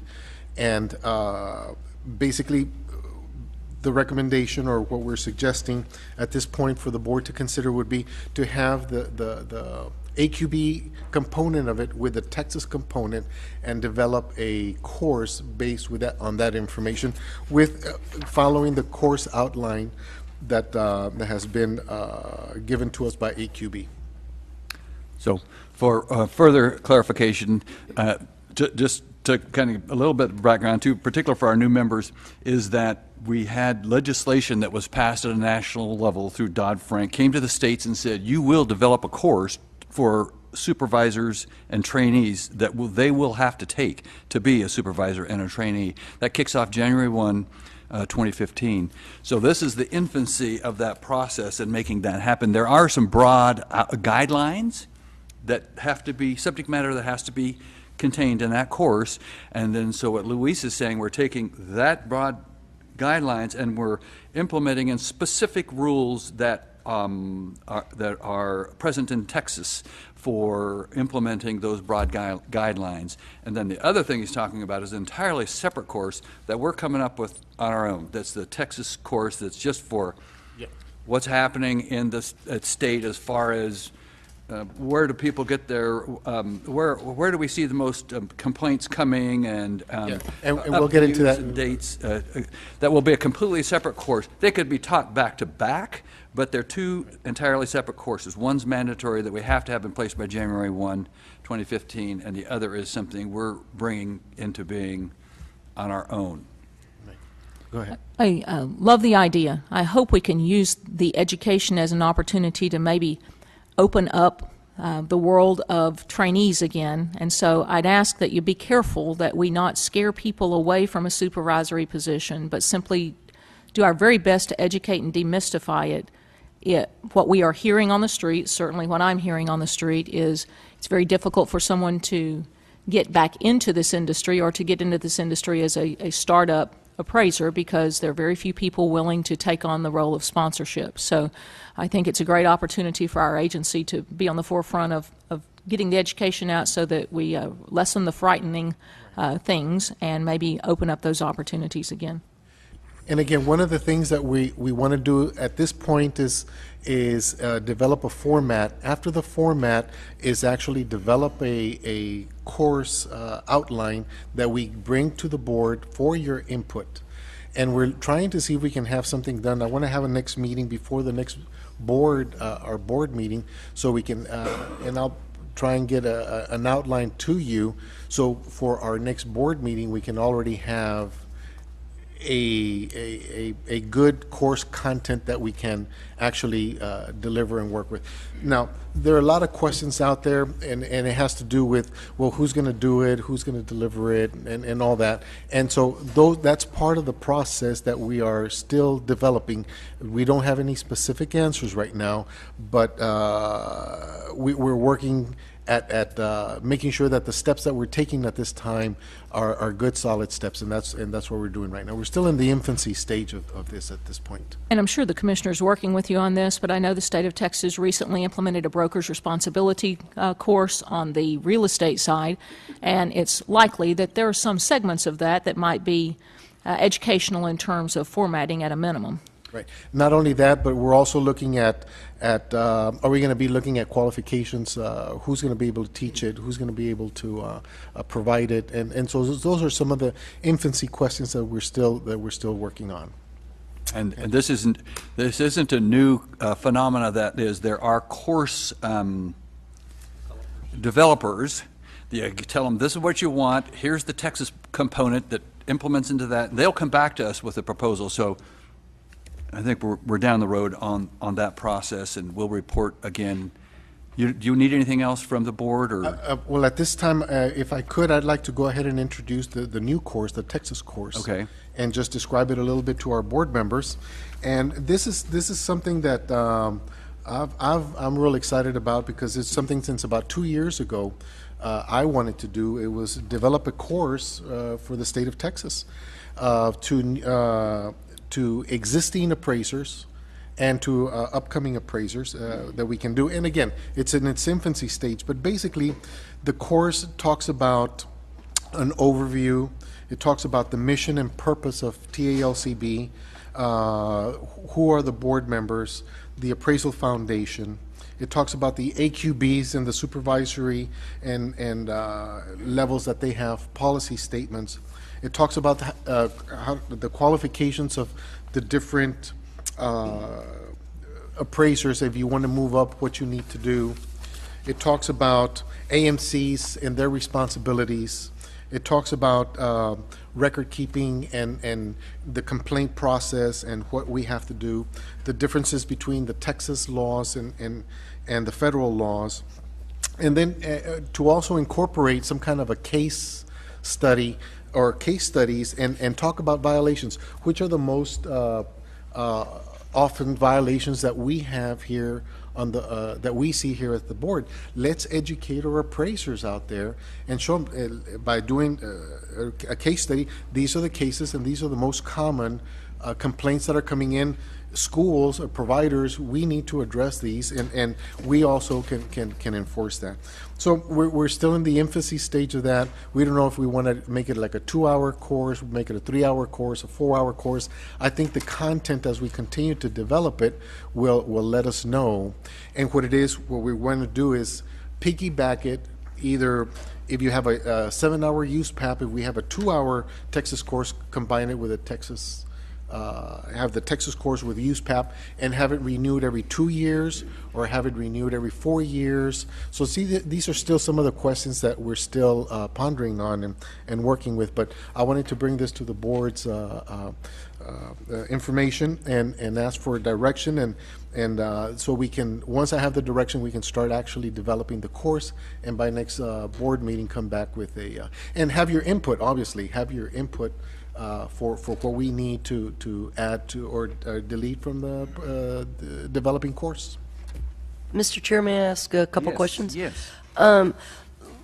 Luis, I heard you say that you don't know yet who's going to be offering these courses or teaching or whatever else.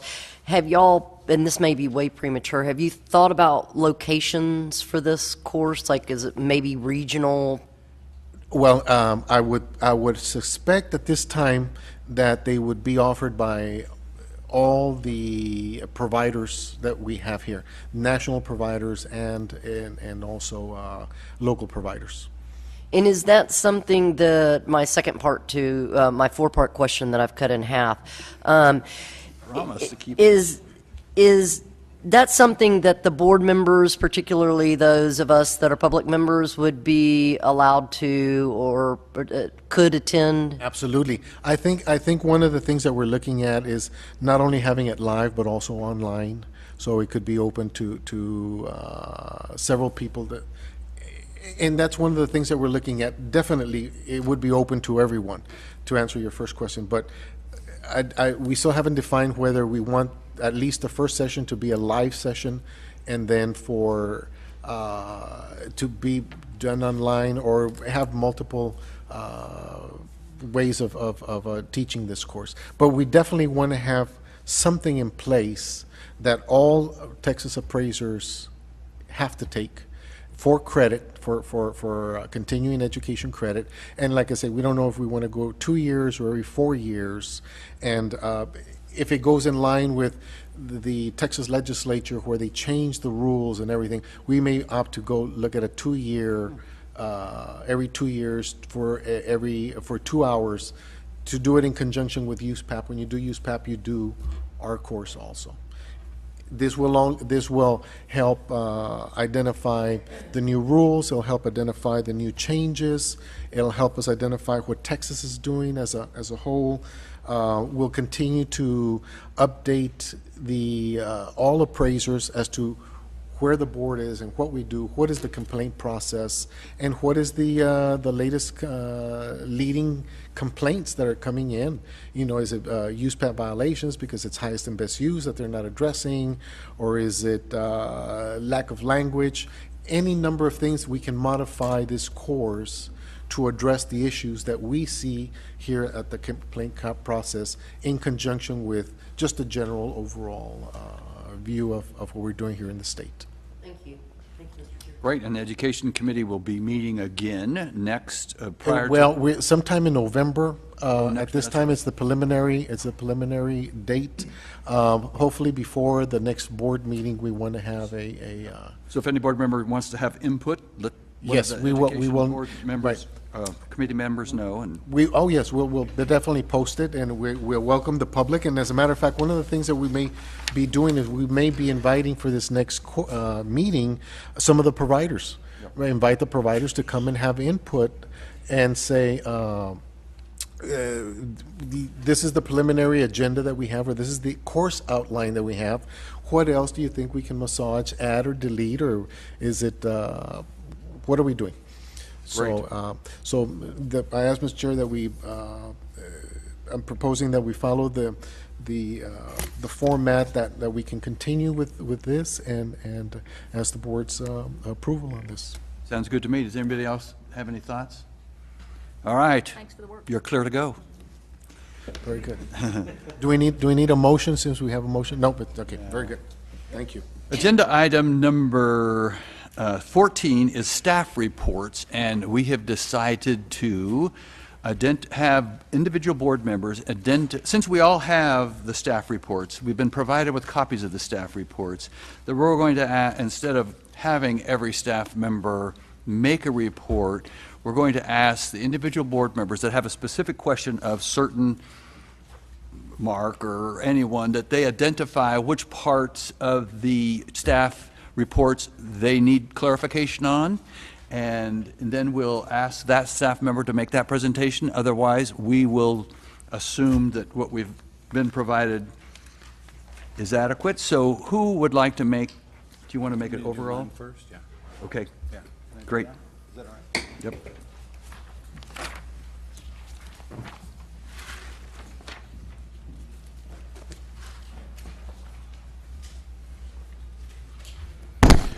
Thank you, Mr. Chair and members of the board. And since I don't provide ahead of time a written report for the book, you've been very kind to let me go ahead and give you a brief update, and then entertain or moderate or referee, or however you guys want to do it, questions for the rest of the staff.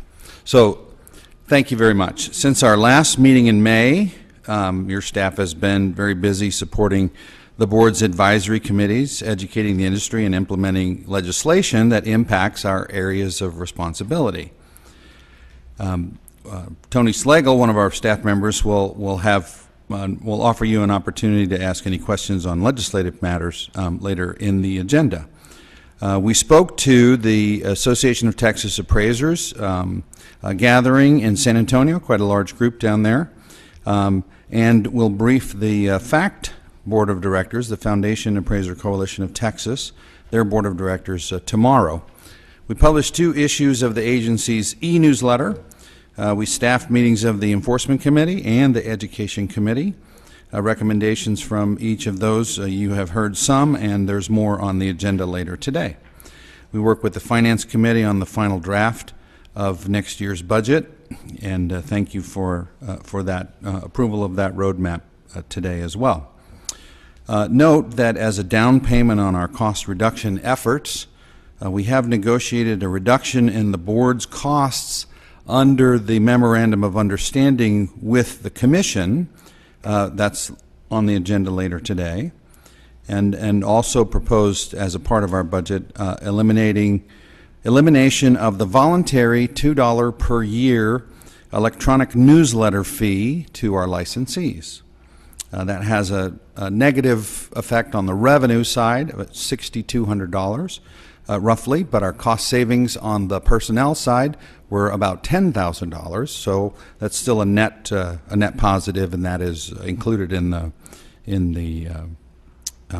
the way we compiled the budget. The reason that we proposed for your approval the elimination of the voluntary $2 per year newsletter fee is that our licensees supported a small fee increase to facilitate our transition to SDSI status. And this is a down payment on returning that fee to them, because our commitment as SDSI was, as we identify additional cost savings, that we would, consistent with financial stability requirements and the policies that the board has set, begin to reduce their fees as we could, and that's a very small contribution back to them, kind of a return on their investment. The fee will remain in place, the e-newsletter fee, for all new applicants, but it will in effect be then a fee to receive the electronic newsletter for the life of their license. Now, if they were let their license lapse where they had to reapply, let it lapse for more than 6 months, then they would pay that fee again and again be entitled to receive the newsletter for the rest of while that license is in effect. On September the 1st, the General Counsel for the Commission, Loretta DeHay, will retire after more than 20 years of service to the state and 15 years of service to this agency, 10 years of that as the General Counsel of the Commission. And I'm pleased to tell you that Carrie Lewis is appointed as the acting General Counsel for the agency during the interim period while we search for a permanent General Counsel. We also received notice of the appointment of Jenny Tidwell of the Appraisal Subcommittee as our new policy manager for Texas. And in that capacity, she will conduct our biennial audit next February, 19, 20, and 21. She's very familiar with our track record, having been the second person on the ASC audit team for their last 2 visits. ASC approved its new policy statements on June 1st of this year, and surprisingly made them effective July 1, with only 30 days to implement. So we have an emergency rule on the agenda today, which addresses one of the changes required by the new policy statement. We have already begun implementing that requirement, but we obviously need a rule to make it enforceable. We continue to work toward implementation of the January 2015 AQB deadlines for all new requirements well in advance of this deadline, as was mentioned by the chair of the Education Committee. And along those lines, we have just added, similar to what Mr. De La Garza suggested, we have just added to our website a document that is based on based on complaints, the most common USPAP violations that we encounter. So, for guidance to anyone who is interested in seeing, which provisions are most often violated, that is now on our website and will be periodically updated. We continue to look for and find ways to reduce costs and become more efficient. As an example, we have updated 2 of our online, the online certification renewals now have new paper forms that are in your agenda today for approval, and we and that is updated online as well. And we launched 2 brand new online renewal applications, both for licensees and trainees, so they no longer have to do that on paper. They can do that online. In accord with the policy you adopted at your February meeting, of course, we launched the new online integrated video record of the board's meetings and are making progress towards redesign of the architecture for the agency's website. As well as we have a working group working on redesigning the technology available in this room to allow distance participation by board members who could not otherwise be here in person. After September the 1st, that is allowed under state law. We're working with 7 other agencies that use this room to come up with a common agreement, consensus on what technology is actually needed here and how to pay for it.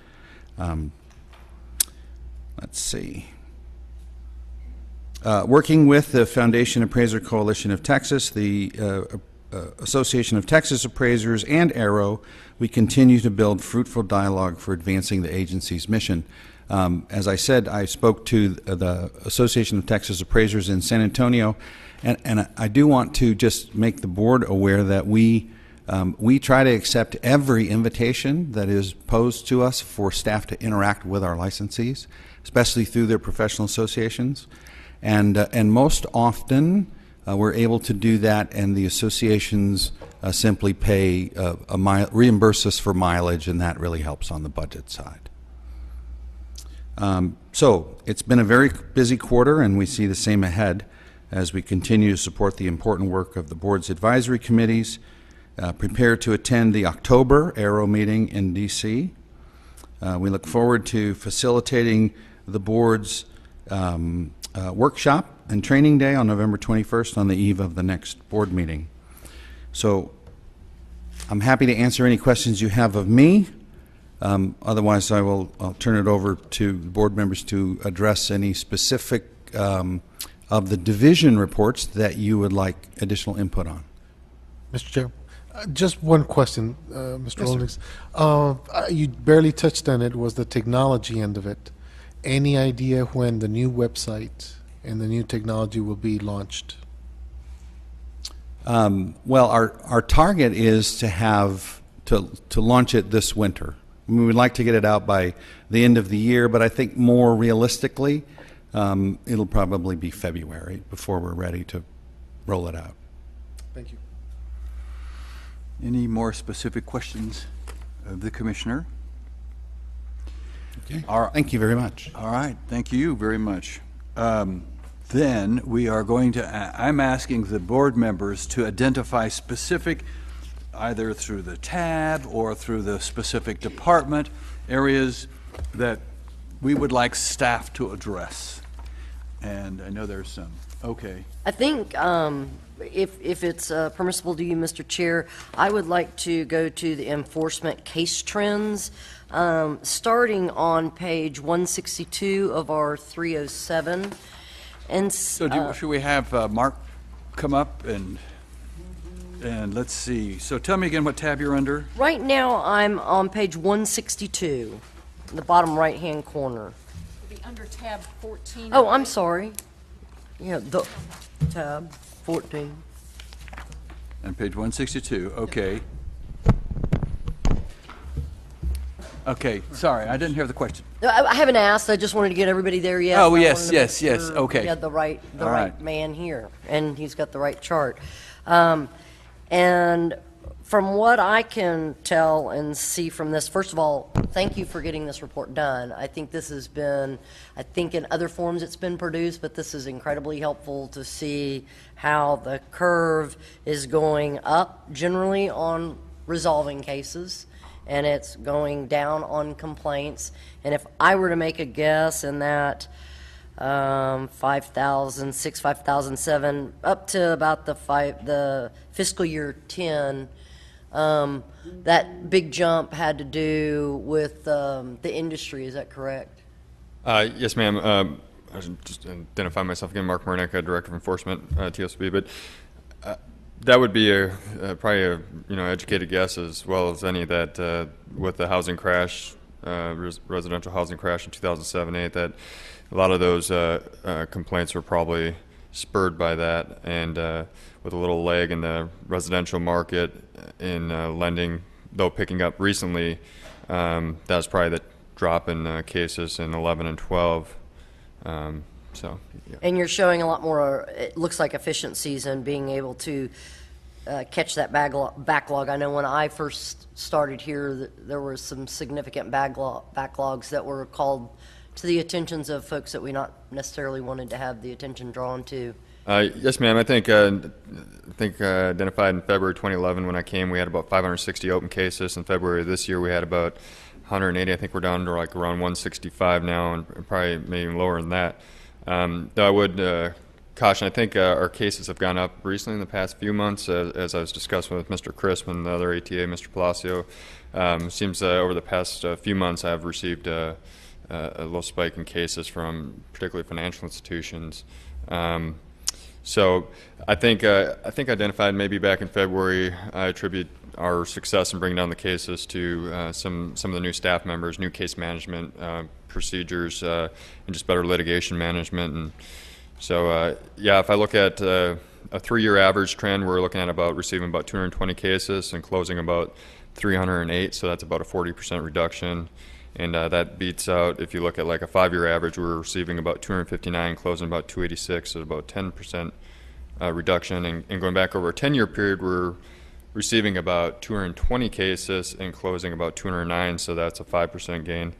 So that's just a little trend analysis, but I would agree that we're kind of holding steady right around the 200 to 220 range on a 10-year window. But recently we have been picking up, so we are making a significant increase on closing that gap and reducing our caseload, and I think that'll likely continue as we're able to reduce current year cases or address current year cases, so they're easier to investigate and resolve on a timely basis. Because you're not having to dig back for the old materials, and that records are more available. That's correct, ma'am. However, we still get old cases as a result. For instance, I signed, or I didn't sign, but I authorized the opening of a case that Flagstar recently just filed, but it's based on appraisal back in 2008. And not even a foreclosure, just a quality assurance check. So we still get old appraisals that will come in. They're going to be new complaints, a 2013 complaint, but based on a 2008 appraisal. This is still going to happen. We're still going to get those old ones that may be difficult to investigate. But okay, so, and thank you very much, Mark. If we can go to 164, where you've done, I guess, about that same 10-year period and put into a pie chart. Somewhere there were some notes somewhere I got. I don't know if it was in an email or whatever, but these are kind of a work in progress right now, so it's not like, there's any official stamp if there needs to be or not needs to be. So I just am kind of asking some general questions because this is one of the charts that I've asked for, or numbers I've asked for, not necessarily a chart. I like the pie chart. It does make me a bit hungry, but if we looked at the mortgage lenders down to where it's 212, I'm glad I got a couple of giggles. It was a little late, but okay. The mortgage lenders where it says 212. Yes, ma'am. Who does that include? Well, can you explain that to me? Like, this is my first day on the board. Who are the mortgage lenders that are providing the complaints? I believe that is a category outside of banks and thrifts, do not include financial institutions. So would likely be mortgage brokers, originators of mortgage loans, and not specifically financial institutions such as. Did you want to clarify? I was just going to say, for example, Countrywide, before they were purchased by Citibank or whoever. So when they were a standalone mortgage company, they would fall in here. Afterwards, all of those would then fall under a financial institution originated complaint. So there's a little bit of that. And the other thing that I would, just one caution, is that we created more categories over time. So it's not necessarily, it's not a static ratio. Okay. No, that makes exact sense, which was taking me to my next question on how difficult will it be to add on to this pie chart so that we can see it by year, kind of like you did the enforcement case trends that was up just a few minutes ago, but do it by year so that we can kind of get a flavor that it was the mortgage lenders maybe that had more of the complaints during the 2009 time period or in that kind of thing. And I know, like you said, it's kind of an ever-evolving, it depends on where the entity is when, and, we didn't have AMCs back in 2010 anyway, or whatever. Is that something that's possible? I don't know if I should direct it to you or to you. I believe that the data set includes, so this is, it would be the year of resolution. Okay. Or the year the case was filed. So if you would determine which of those, both of those dates are included in the data set. I think filed would be fabulous. Yes, ma'am. We have that data available, and we can. I'll work to try and put it into a report that's not like the USPAP violation chart. That something that might be easier to interpret and digest. And that's a good point, because if we were going to talk about this report, there's one thing that I wanted to point out. Just summing up all those, we had about 2,713 complaints there, and consumers were the largest at 36%. I think the next largest category is board originated. But up to 2011, board originated complaints included referrals. And for instance, Chase Mortgage would make a referral, and then Dolores would sign off, previous director would sign off as staff initiating that.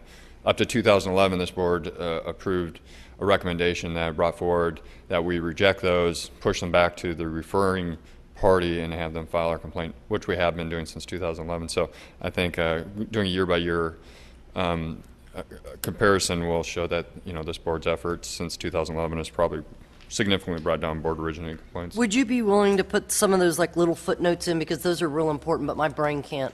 I don't do this on a daily basis, so I'm not going to remember that. But that footnote was important, so that when I do see the consumers, or that does at one point lumped in some that. For me, I'm thinking residential consumers at some point, where that may not be the case just because of being a public member, I'm guessing. And then the only edit I would request, because this is helpful, is exactly what I wanted to see. On where it says board originated, do you mind putting in staff originated or board staff originated, since none of the board members that I know of, and not that there wouldn't ever be any, but it's kind of like what Carrie and I had talked about before about in the enforcement online stuff where it says board recommendation, just its editing. Yes, ma'am. Thank you. That's all the questions I had, Mr. Well, that's all the questions I'm going to be asking. A quick question along those same lines. A while back, we had an online reporting hotline that the ASC kicked off. Do you have any sense that there's been any activity off the hotline? No, sir. I Can't think tell, yeah. I think to date it's been a scare yet realized. Yeah. I don't even think we've received a referral Yeah. from them. Okay, good. Any other questions of Yes, Mark? Mr. Yes. Yes, Mark. I have a question on page 160, the case resolution. I'm looking at the dismissals, and I'm looking now that we have a significant increase in dismissals, when even 2 years ago we were having trouble. Was there a policy change, or what happened? Why do we have such a significant increase in dismissals? And are we following the same procedures, or was what happened? Sure. I would chalk up some of that increase to the use of contingent dismissals, and as a form of resolution for contested cases, or respondents' unwillingness to accept an agreed order, and we're using that as a form of resolution. And I think that otherwise it might be that some of the cases, the types of complaints we're seeing after pushing through a lot of the backlog of cases that came from the housing market meltdown, that they're cases that don't have the types or significant types of violations that we saw previously. Are we looking at, if there is a use PAP violation, are we following through with it, or is it being discussed as a dismissal? Yes, sir. Our charge is to be uniform and consistent, and that's one of the things that the ASC audits us on, and so we try and uphold the same standard as we have since I've been here and previous to this board's enforcement actions. And so ASC has put out a voluntary discipline matrix. I think the latest copy is a 2011. I've just had staff review that again, I think over the past couple of weeks. That's kind of a national standard, a voluntary one. We try and stay somewhere in line with that as well. I'm sorry, could you expand a little bit more? It's a voluntary what now? We can have it provided to you. It's a voluntary disciplinary matrix where they kind of, like our discipline, like our USPAP checklist or investigation checklist. They have a similar checklist, and they also give hypotheticals, examples in this guideline, and they also have mitigating, aggravating circumstances, much akin and alike to our 153.24 rule, where we have mitigating and aggravating circumstances. So we take that all into account when we're deciding on how to resolve cases, and we're trying to stay consistent as we have. I think the nature of the cases have been a little less egregious in terms of violations, amount of violations, as we've processed a lot of those older cases that I think had more significant violations. But I think that we're staying on track in being uniform and consistent, and I think that has required that we dismiss more cases over this later period, maybe over the past year or two, than we had previously. If I might add something to that, Mr. Chair, as the person charged by this board to review and approve those dismissals, let me just offer a kind of anecdotal trend that I've seen that wasn't there before. In in a rising market, and it's not true for all of Texas, but certainly for some of the major metropolitan areas, appraisal is still a retrospective look. You have to look historically at closed properties to determine, and so there always tends to be a lag. And we have a significant number of complaints from people attempting to refinance who believe, whether they paid X dollars for their house and their mortgage is 80% of X, and now they think the market's rising again, and so they want to refinance or whatever. But they have an inflated sense of what their properties are worth. And so I've seen probably the largest single category that continues to jump out is simply valuation disputes, where it was filed, the complaint was filed, and the allegation is simply that the appraiser got it wrong.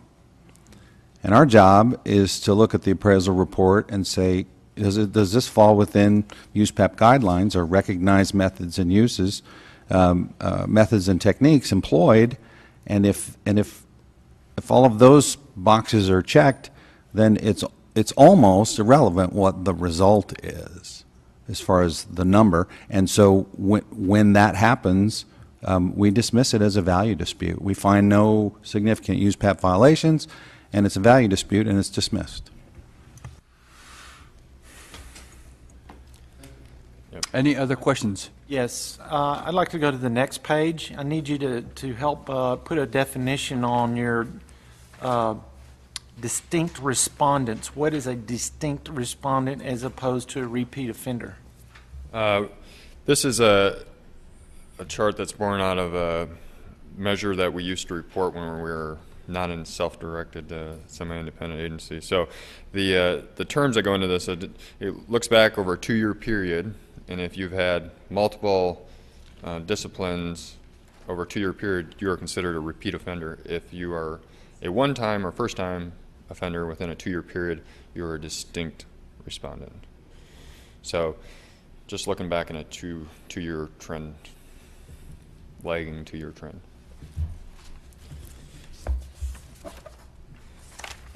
I have a question, Mr. Chair. Great. On page 159, on your caseload for the year, I noticed the PIC numbers are at 0 for July 13. Yes, ma'am. So we're cleared out for PIC. There's nothing sitting in any PIC. Yes, ma'am. We have all PIC cases back from all PIC members.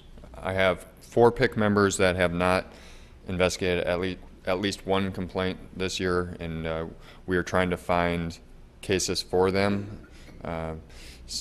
Most of those, I think 2 or 3 of those require or will only accept very distinct property types, maybe agriculture or whatnot, so it makes it difficult. If we don't have the work, we can't give it to them. And I've also sent out correspondence recently through Dion to, if there's any PIC members that want additional cases, they can request them, but as where we sit with our caseload right now, I want to ensure that the investigators have work there and are focusing on our older cases and then the newer cases when Looking to push those through to PIC, but right now we're clear.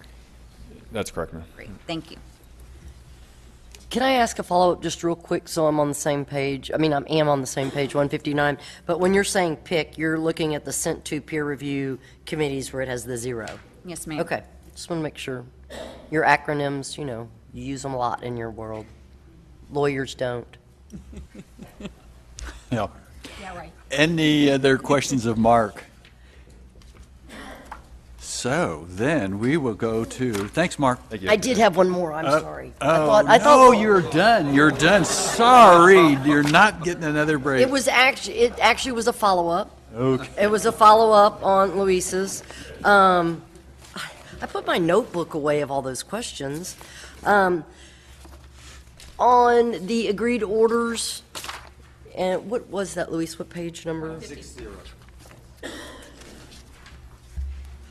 One of the things that we have been talking about, and I'm not sure if you've heard much about this, Mark, is in the committee we kind of came up with a proposed form in the enforcement committee for different offenders or potential offenders to come up with an agreement with staff and see if they don't have to go to SOA, and that y'all find that that's a fair balance. And you don't need to be aware of this, but just so you know, it has been called to our attention, but I think this is in the past, and that's what I want to clarify, that there have been some alleged threats that if you won't sign this order the way it looks, then we're going to SOA, even if you want to change a comma to a period. I'm exaggerating, but to that kind of thing. Whether that happened in the past or not, can you reassure me that that's not the practice right now, that if somebody says, I just can't agree to that part, but I can add a class instead, are y'all flexible at that level? One of the orders yes ma'am, one of the orders you signed, Taylor, today, I modified for Kyle, who's out for a couple weeks, and added or other complainants in paragraph 4 for the attorney that wanted those 3 words behind staff initiated. So yes, we will add a few words. We will do whatever to, if it's within our goal to resolve this case, to get them resolved. So whether it be modifying classes or reducing penalties, or we negotiate. Or an increase in penalty if they can't take that many classes or whatever, but you try to work with. We go back and forth, and yes. So we have that discussion with opposing counsel and with respondents, and so I know a couple cases over the past couple weeks. There's been a lot of back and forth on those, and they've gotten signed and resolved. So, and sometimes I would like to give the opportunity for the opposing counsel or the respondent to choose how they're going to resolve. Like, for instance, if I say if they don't want to do a fine or something, we can say, well, maybe we'll do this reduced fine and this, or maybe do a class in this. How do you want to proceed forward? So we try and give options. Perfect.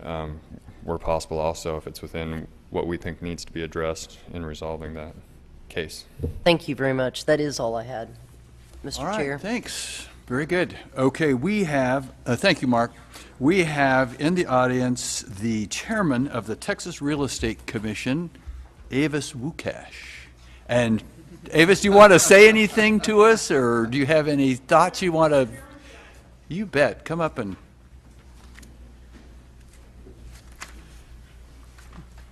Mr. Chairman and members of the board, I just wanted to thank you for all the hard work that you do on this board, because I know how much hard work we do, so I know how much hard work you do.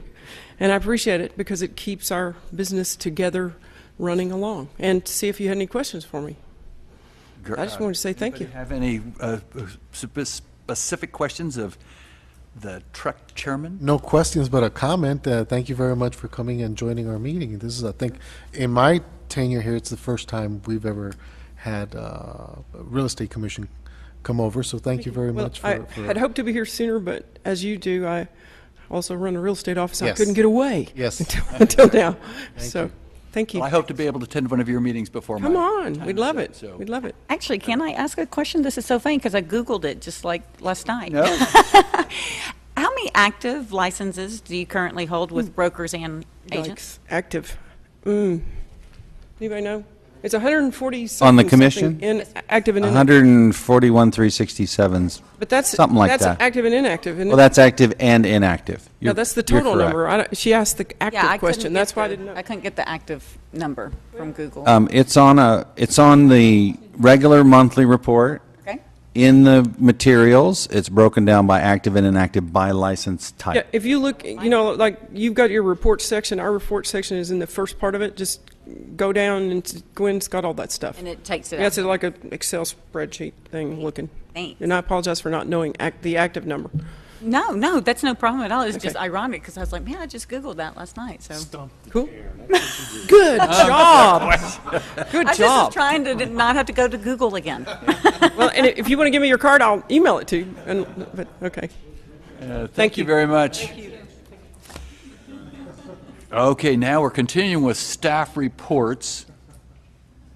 And so, are there specific questions of specific staff members by the board members of any of the staff On the Yes, Mr. staff Chair. reports. There's no question, but I just wanted to make the comment that the Education Department with Gwen and her staff are doing a great job in helping me develop a lot of these courses. And I just wanted to make, if she would have come up for her report, I was going to mention that, but I just thought I'd mention that now. So Great. thank you, Yes, Gwen. that's definitely, Okay, so if there are no questions of staff, then we will move on to agenda item number 15. Discussion of possible action to adopt amendments to 22 TAAC Section 153.2 concerning guidelines for revocation, suspension, denial of licensure or certification, probationary licensure. Good afternoon. Carrie Lewis, General Counsel. This amendment was proposed at your last meeting in May, published in the Register, and it clarifies that an applicant for a license or certification, whether successful or not, is subject to denial and discipline in the case of the applicant makes a false or misrepresentation, fraudulent statement on the application. No comments were received on this proposal, and staff recommends that the rule be adopted as published. I'll make a motion to adopt the rule as published. Sorry about my mic. The motion's been made and seconded. All in favor, please signify by saying aye. Aye. Opposed? Agenda item 16, discussion and possible action to adopt a new 22 TAC Chapter 157, Subchapter E, Alternative Dispute Resolution, as follows. These series of rules were brought forward for proposal from the Enforcement Committee at your last meeting. They were published, and we did receive 2 comments, and those were all outlined in your material. For the most part, both commenters approved of these additional rules regarding alternative dispute resolution. There were a couple of specific recommendations that were addressed in your materials. Some were accepted or recommended by staff to be accepted, and some were not. If you look back at your materials while I'm talking, the changes that staff is recommending based on these comments be incorporated are highlighted in yellow in your materials. But basically, the commenters wanted to make it clear that respondents could have other parties also attend the informal conference to consult with, and that has always been the case. However, it's not been the practice that the other party who is not counsel for that respondent could actually actively participate on behalf of that respondent. And so we're just clarifying that, yes, respondents can have other parties attend. They can consult with them privately, but they cannot actively advocate for that respondent since they are not an attorney acting on behalf of that respondent. The other clarification that was wanted to make it clear in subsection E and 157.31 that board staff may propose a settlement, and of course further out down in another rule as part of this section, it clearly states that all agreements have to be approved by the board. So that's just clarifying who's doing what role. One of the comments that was recommended by the commenters was that the informal conferences be recorded, and staff is recommending against that because of the quasi-judicial nature of the informal conferences. And the whole concept of mediation is confidentiality and an ability to feel that you can speak freely and not have your statements used against you, so to speak. A question on these informal conferences or the alternative dispute resolution, the negotiated settlements, the mediation, I guess. Are those recorded? The mediation? No. Nothing. None of that. None of these are recorded. We're talking about the whole thing. Okay. That's sort of a tenet of mediation in general and alternative dispute resolution in general. Mr. Chair, may I ask you some questions? Yes.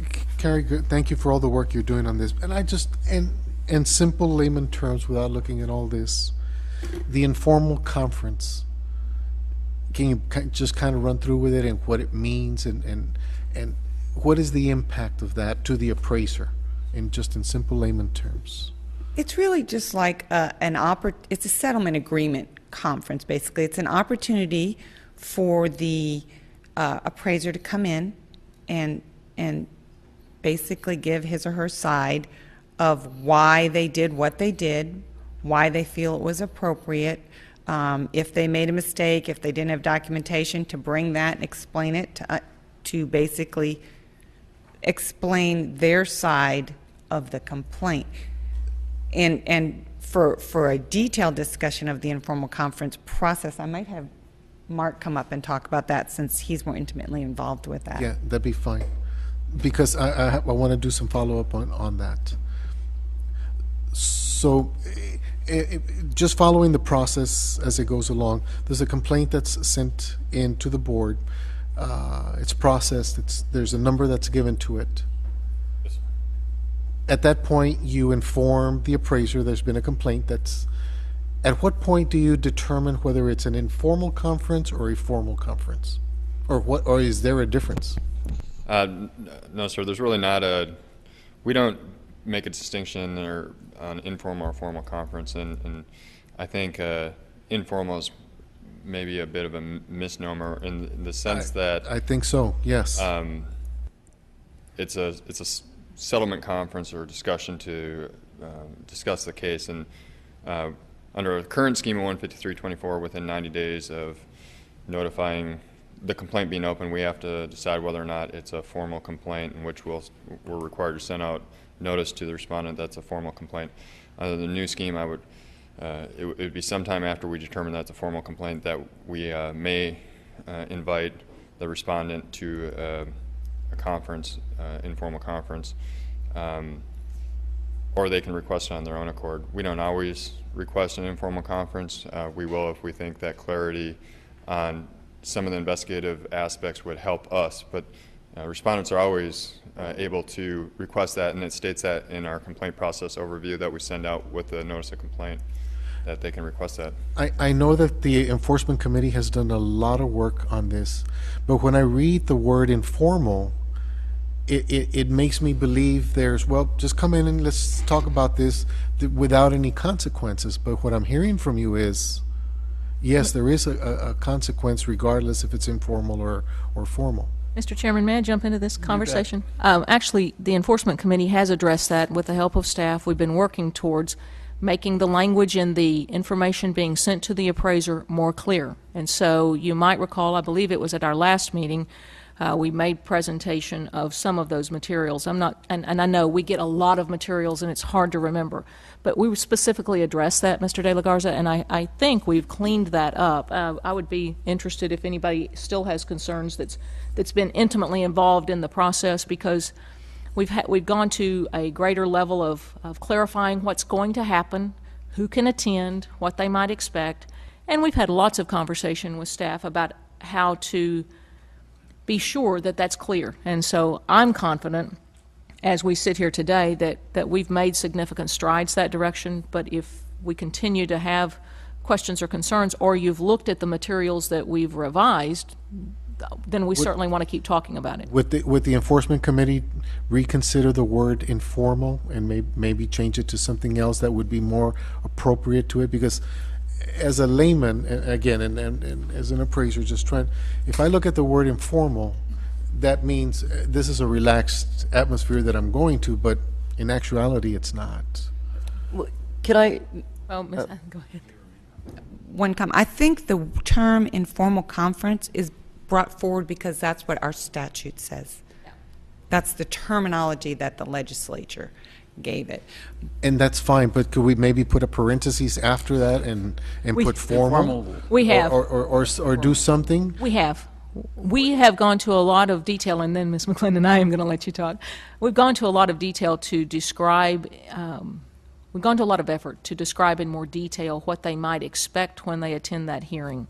And okay, so I am really glad to hear the Education Committee chair hone in on this, because this is a really crux of one of the major problems that we've had. And if you are confused, then the appraisers are confused. And if we're not getting it out right on what this is, and then we can't tell the educators what they're supposed to be educating on, we have spent, as you have commended us, hours and hours on finding out that, and I can't tell you, like my brain gets dead after a while, that at the last minute then I find out they actually use that process for discovery.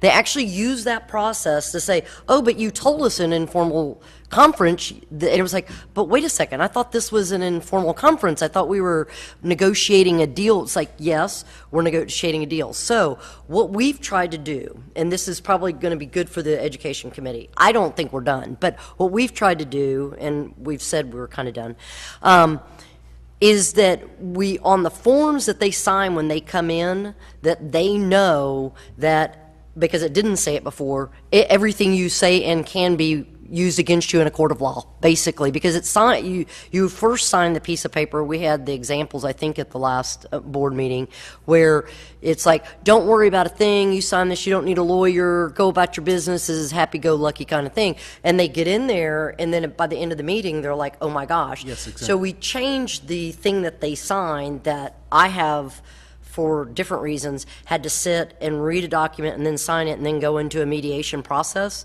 And I don't remember a thing I read. I just signed it. I mean, and I'm a lawyer, okay? And so I don't know if you can get that through the education process, that it's not always a chummy, let's get together kind of process that the informal conference title itself leads you to believe that it is.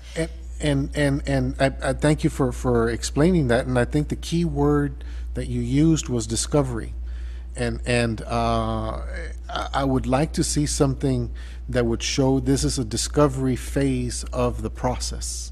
If it's, I think we've got a flow chart in the means. And well, because I don't see it in the materials that were being presented right now, and that's what troubles me.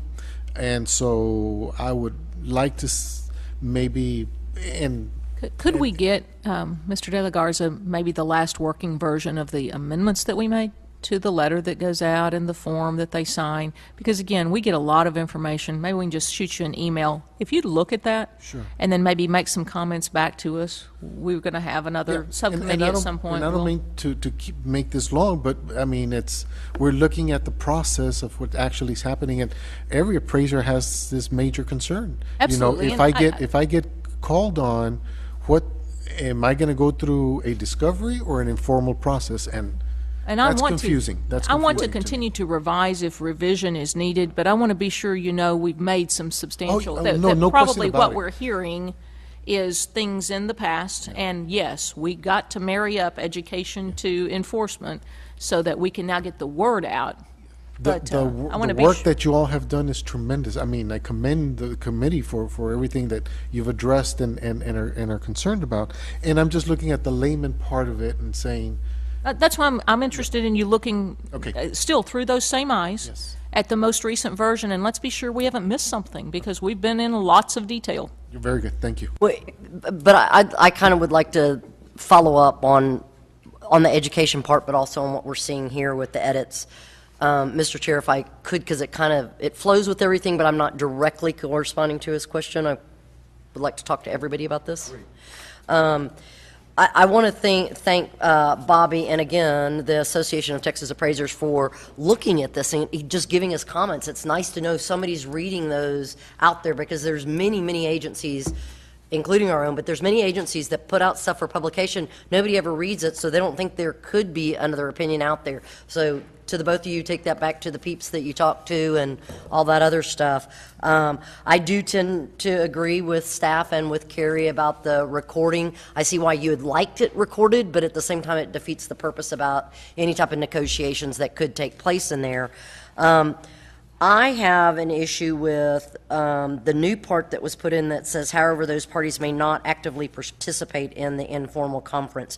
And with that, I would like to make a motion to adopt this rule as presented by staff with the edits, minus the however those parties may not actively participate in the informal conference. For the mere fact that I know that there are people that can't afford attorneys that need assistance in those meetings, I can tell you, for instance, my mother, who is an incredibly bright 77-year-old, who's not an appraiser, but if she were, going in there, she would like to have, like, my brother go in there with her. She's not the type that might be able to feel confident to handle that. So I don't think somebody should have to pay a lawyer to go into those informal conferences, and I think that person should be able to participate. There might be a language barrier. There might be other type of disabilities, whether it's just a personality disability, that may be in the best interest of all the parties. And I don't understand what the restriction is if this is an informal conference, why we would require the only people that could participate would be the respondent and the attorney. So that's my motion on the table. Great. Do you have any thoughts on why we put Can I that call in? for a second first and then have discussion? Please, Sure. Mr. Chair. Okay. A motion's been presented. There's a second. I've got a second. And you're seconding it. Thank you, Mr. Chair. Now we have discussion. Mr. Chair, can I have a Yes. point? Actually, I wish did Mark leave? Just as a point of public interest and discussion, I think some of the conflict with those titles, that informal conference, it sounds like you're coming to something to just chat up what happened. It's my understanding, which I'd really like to get Mark's, or maybe the commissioner's remarks on this, that once you are sitting at that informal conference table, it's already been determined that you have violated USPAP. So you're already pretty much in their mind convicted of a violation. So to me, it's more of like a settlement, a discussion, deliberation. Okay, this is what we're thinking. You have violated this. Now, let me ask some questions, discover what it is that's happening, and see if this is clear or not. But I don't think the public thinks that. So I'm glad, like you, Ms. McClendon, that education's asking that, because that's one big issue if we can just clarify what is happening there. Because are they not, Mr. Commissioner? Are they not there because they have been, there's enough evidence to show a violation of USPAP? Otherwise, it would be dismissed, correct? Not necessarily. Okay. In other words, it may be unclear. It may be not determinable from the documents that have been sent, or and these informal conferences sometimes are done on the phone. So this is not a star chamber kind of affair. They can be done in person, and sometimes are, but to seek clarity about, for example, the allegation is that they chose the wrong comparables. And in the research that the investigator does, they determined that there are other properties in the neighborhood that were available as comparables that, in the judgment of the appraiser investigator, might have been more appropriate comparables. And to ask the appraiser to say, explain why you use these comparables. So it doesn't, there is not, and I'd strongly push against the categorical, or that categorization that you're only there because we already know you did something wrong. And that's simply not the case. It may be the case in some where we have very strong evidence that there's, I have an email, between an appraiser and a lender that says, I need to hit this number, and the appraiser says, I'll do my best. Okay, now there's something to defend there. There's some like prima facie evidence that but it does need to be explained. And so there is it's kind of along a whole continuum, and it makes it really difficult to, and I'm not, it's not an excuse at all, but it makes it difficult to give it a label that can go all the way from an investigator going in to say, I really suspect this guy did something intentional, and then hearing and seeing the documentary evidence which may be brought there for the first time, and hearing the explanation of why they chose the comps that they did, and why they made the adjustments that they did, and the calculations that they made, and at the end, the case is dismissed. that also happens. So it's certainly not the case that they're only there. It really is a whole combination of let's talk about stuff that's unclear in here.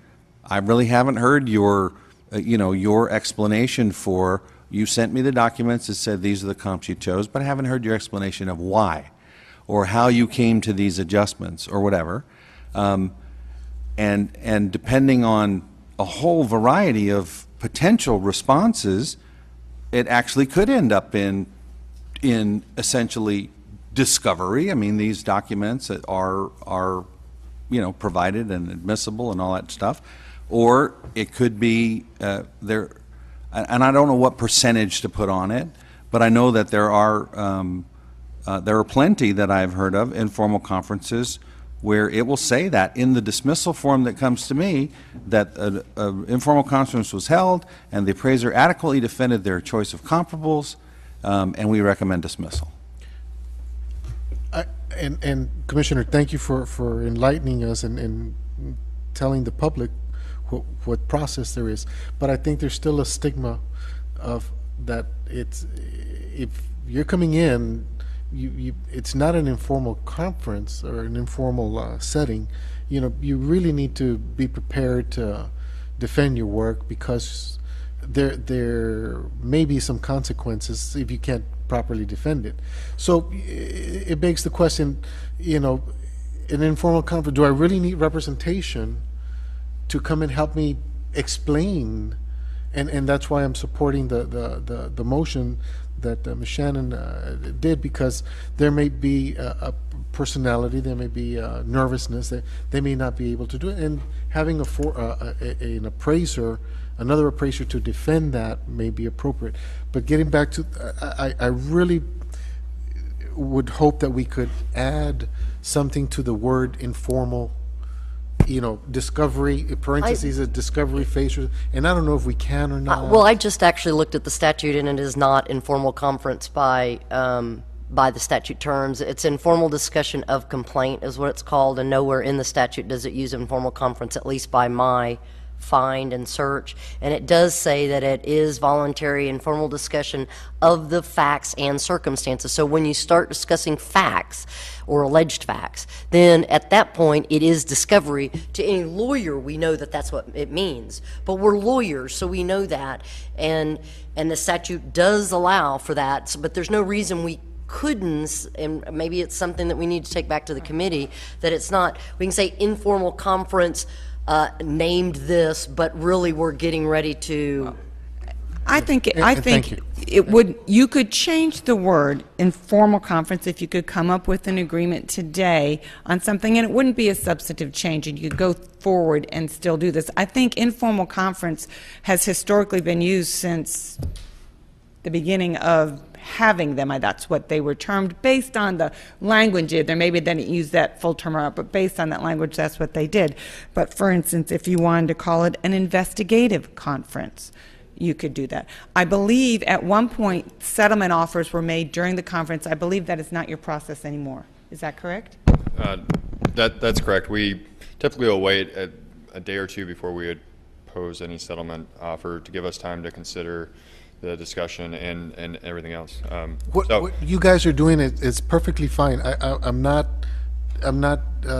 saying that what you're doing is incorrect. I think it's the proper way of doing it, and I'm not saying it. I'm just saying the wording itself is misleading to Luis de la Garza, who's out there in South Texas, and what that means informal. Well, I don't have to worry about anything, but I really do. The word informal conference, or definition of informal conference, was in use when I came here in February 2011, and I think since Troy's been on the board since I think like 2007.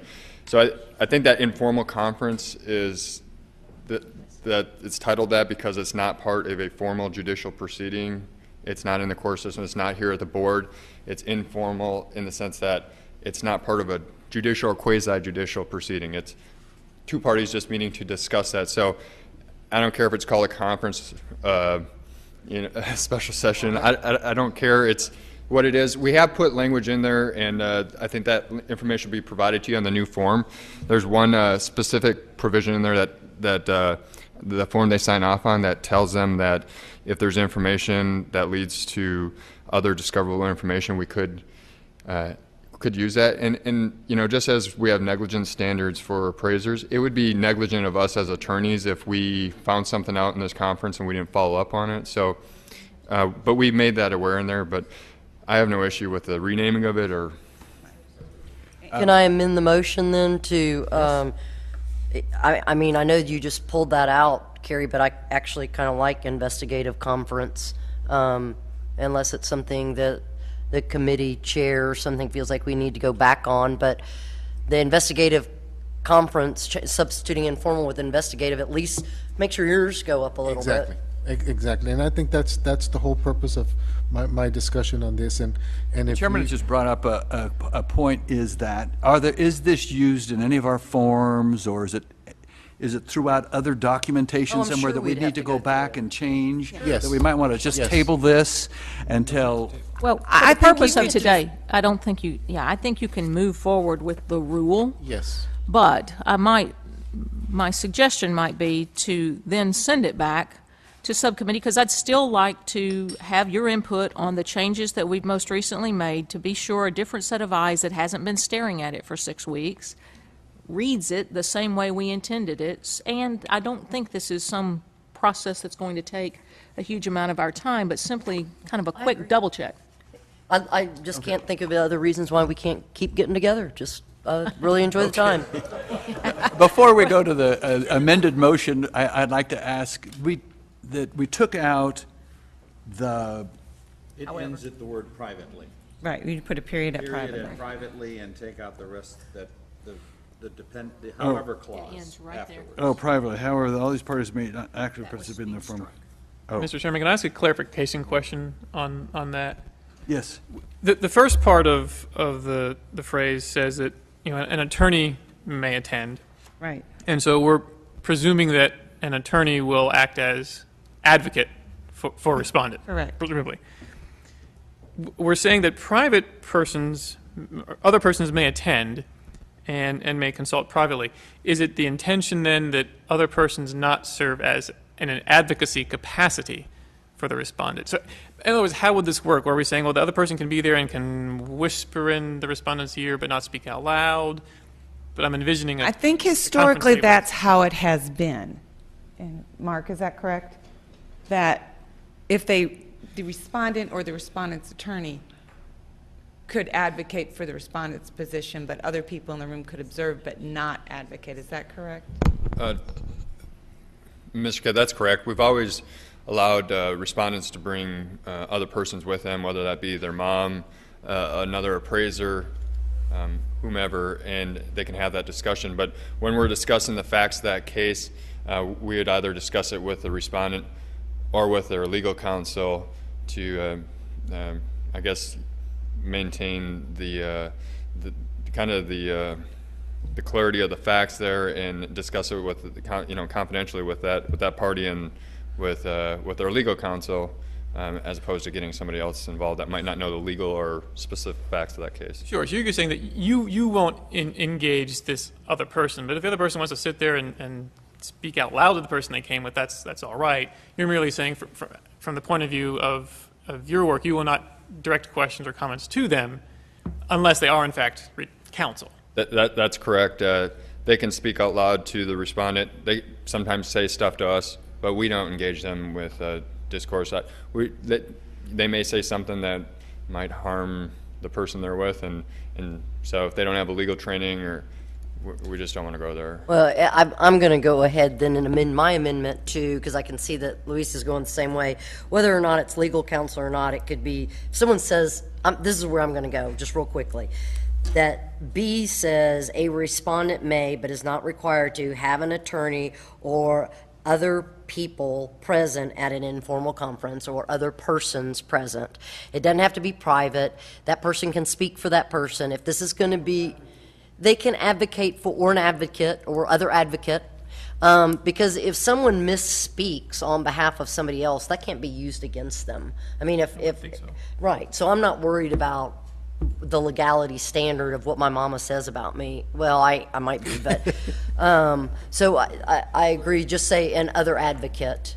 And you were the second anyway, right? Yes, I was the second, Okay. and I'm happy to. So to I second think we the just amendment. delete that the highlighted part in there on B and change B to say a respondent may but is not required to have an attorney, may have an attorney present, may but is not required to have an attorney or other advocate present at an informal conference.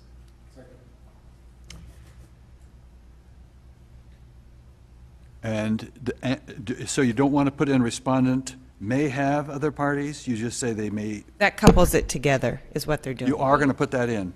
Yeah, I've written Are the you notes. changing the title up top Motion. to investigative? Oh, I Did see. you make- Okay. That's the motion. Okay, does everybody understand the motion? And there is a second. Let's see, now, we got this coming, and we're changing, did you change the name? Miss Shannon, We're going to go informal conference to, Mr. Chair, can we do that as a separate motion? I can clean all this up as one motion if you want. Yeah. You want two motions? So we can have two separate, On one please. agenda item? Yes. You want to talk more about, or you want to have something where you want to talk about one or the We other? know what we're going to do. All I'm saying, we have a motion already in a second. The changing of the wording, make it another motion. Well, I see, think it she's was to amending. adopt the rule. I was Yeah. just going to say adopt as one this way and. Okay, choose this And way. she's that's going to fine. make the change. That's fine. Two changes. Yes, sir. Okay. So the motion is to adopt the rule as presented by staff with staff's suggested modifications, except for under B, 157.31B, we would delete the highlighted part that starts with respondent may to the end of the period, to the end of the sentence, and instead just have one sentence on B that would read, a respondent may, but is not required to, have an attorney or other advocate present at an informal conference. We will also strike informal in informal conference at 157.3 to investigative conference. And that's the motion. And carry that language throughout the rule where it appears. Exactly. And be sure to carry that language throughout the entire everything. For clarification. And entire because- everything includes the rule and ancillary documents that may go with this that staff uses. Thank you. Because the motion as stated still had informal conference in it, so you understand that the first sentence she read to you said attorney present at informal conference, we really mean investigative conference. Right, and I will carry that through before we adopt it. And that is a non-substantive change, it's just a Great. word change. All right, let's call for the question. All in favor of the motion as stated, please signify by saying aye. Aye. All opposed? The motion carries. And if you may, Mr. Chair, just if I can make one comment, even though there are, respondents can bring other advocates, if for professional attorney reasons, Mark and his attorney staff feel that they should only address questions and comments to the respondent themselves or their counsel, I think that's appropriate. How they think they ought to handle Right, the right. informal conference, but if the respondent says, no habla español, I mean. Right, inglés, that's a translator issue, yeah. Or whatever, Questions still addressed to the respondent and then it's translated. All right, are we ready to move on to agenda item 17? On that point, No. though, real quick to clarify. Yeah, it wasn't my intention really to change the way staff conducts themselves, and I think it's appropriate to Exactly. address. I just want to make sure that was clear If there to isn't everyone. an actual legal advocate there, I Right. think it makes sense for staff to direct questions to the respondent Correct. in particular. However, if someone else wishes to come and wishes to say some words on the respondent's behalf, wishes to address staff, I think what we're saying is we want to give that Sure. person an opportunity to do so. Sure, that's clear. I think that's clear.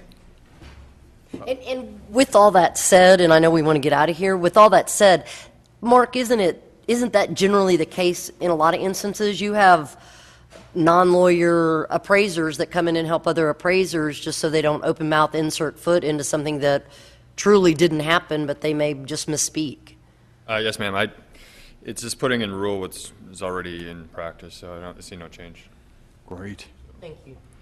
All right, so are we now ready to go to agenda item 17?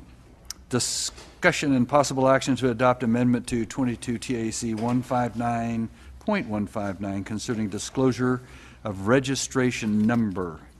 This was proposed at your last meeting and published, and it just deals with adding requirement that appraisal management companies have to disclose the name under which they're registered and any other DBA name that they have when they're sending out a request to procure appraisals. No comments were received on this amendment, and staff recommends adopting the rule as published. I'll call for a motion. So moved. Second. Moved and seconded. All in favor, please signify by saying aye. Aye. Opposed? The motion carries. Do we have 1, 2, 3, 4, 5, 6? Okay.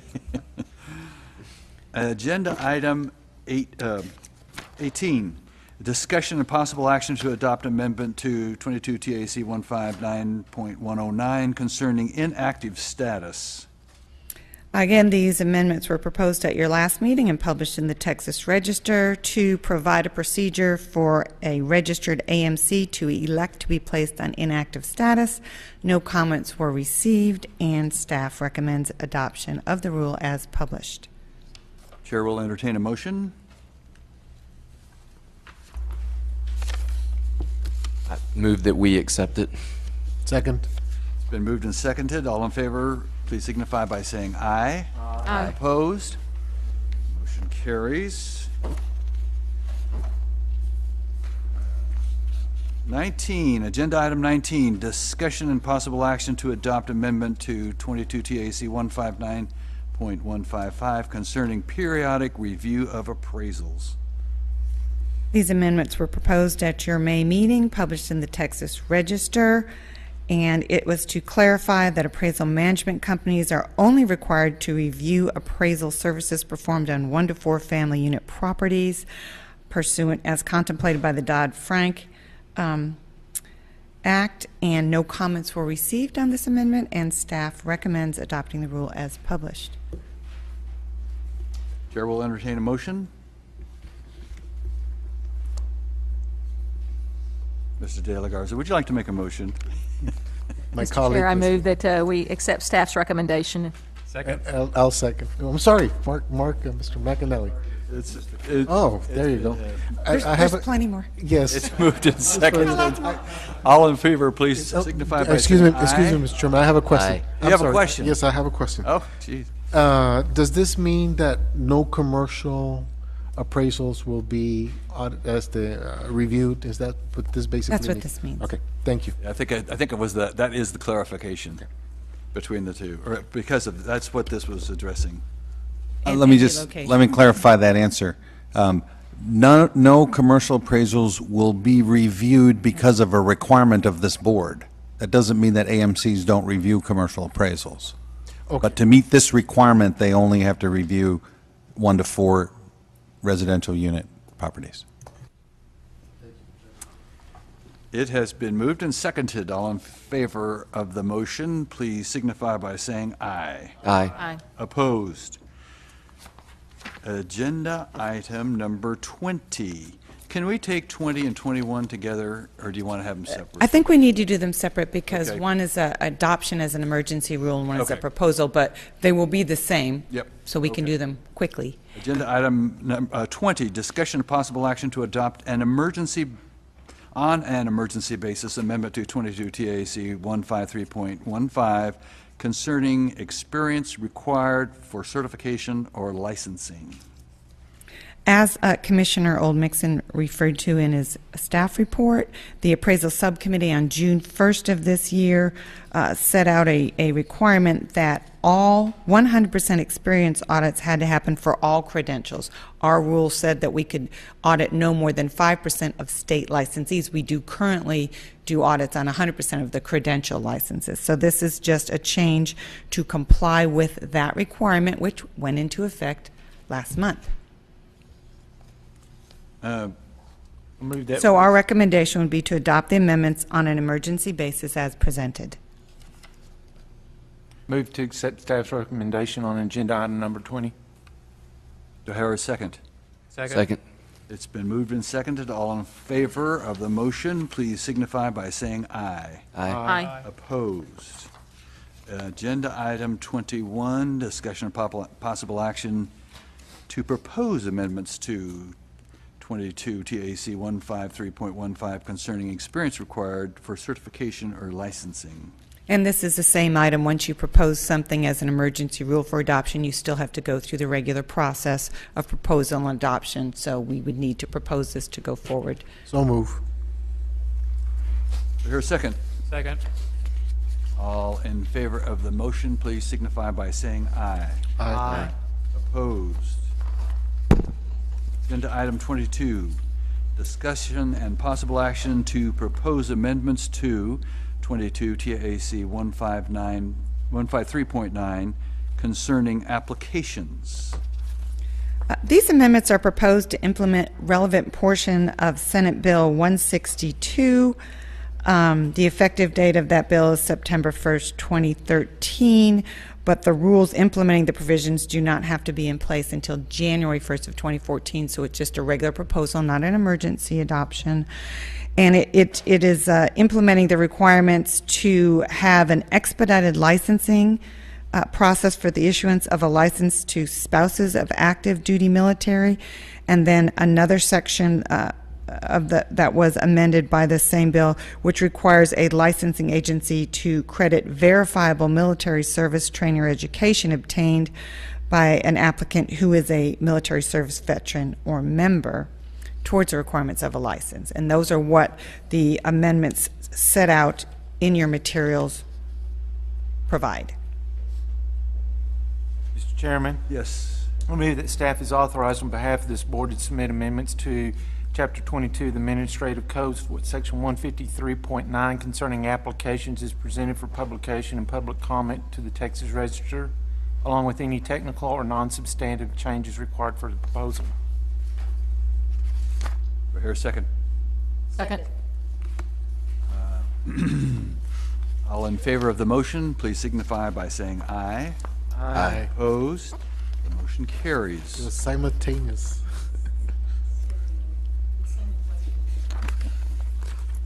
Who seconded it? Give Ms. McClendon the credit. Okay, did you have, that was, you have that then. Okay, agenda item 23, discussion and possible action to propose amendments to 22 TAC section 153.17 concerning renewal or extension of certification and license or renewal of trainee approval.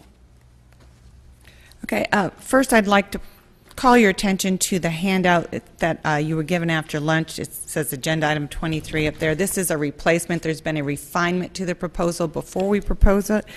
And if you look on the wording, it's highlighted in yellow, the additional language that was put in. Basically, this amendment is proposed to require the appraiser trainee to maintain quarterly logs for each renewal period, but no longer require submission of the logs with each renewal. This is more consistent with the procedure that we use for the renewal of all the other license types and credential types. Logs will still be required to be kept, and when they want to get a license or certification, they will send them in at that time. The refinement deals more with clarifying, for the sake of the appraiser trainee and the supervisor, that it's the responsibility of both the appraiser trainee and the sponsor to ensure that the log is accurate and complete and signed by both parties at least quarterly or when they change. That requirement is put out by AQB, by the way, not the quarterly part, but that it's the responsibility of both parties. So we're just clarifying that, again, going forward with our idea of transparency and the work the Education Committee is doing on appraiser trainee supervisor requirements. Chair will here entertain a motion. So moved.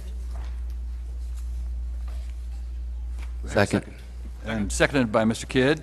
All in favor of the motion? Mr. Chair, You have a, sorry. Just a point of information. I think this is a really good point that we need to bring up, because there's, in many occasions and on many instances, I have heard trainees who try and get back, who leave their initial sponsor and then go back and try and get back their for their log so they can submit it, and they will not, and the sponsors will not sign there. So I think this is a good rule. I think it's about time.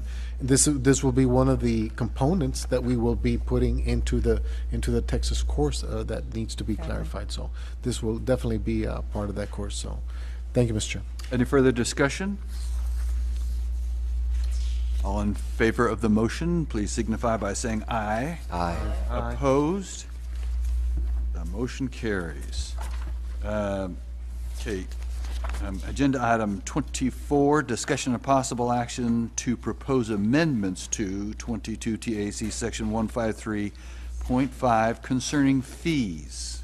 Mr. Chair? Yes. May I request, unless there's an objection, of course, but could I request that we take items, you just said that we're on 25 now? 24. 24 through 28 together, and move that we adopt those as proposed by staff and by the Enforcement Committee, because since they did 26 through 27, and just take those items together with that motion I just made? Okay, let's see. What is agenda item 28? That one's relating to property tax protests. Is that your motion?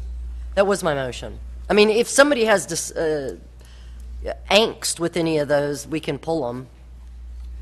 24 and 25 are fees, and if that's fine. And then you're right, 26 and 27 are ones that were recommended by the Enforcement. Would you feel Enforcement. more comfortable with me changing that to unless 24, somebody 26? wants discussion on one of them. So 24 and 25 are both fees. Right, one is for the appraiser licensees and one is for AMCs. Okay, and so how does that, you want to make a motion on that one?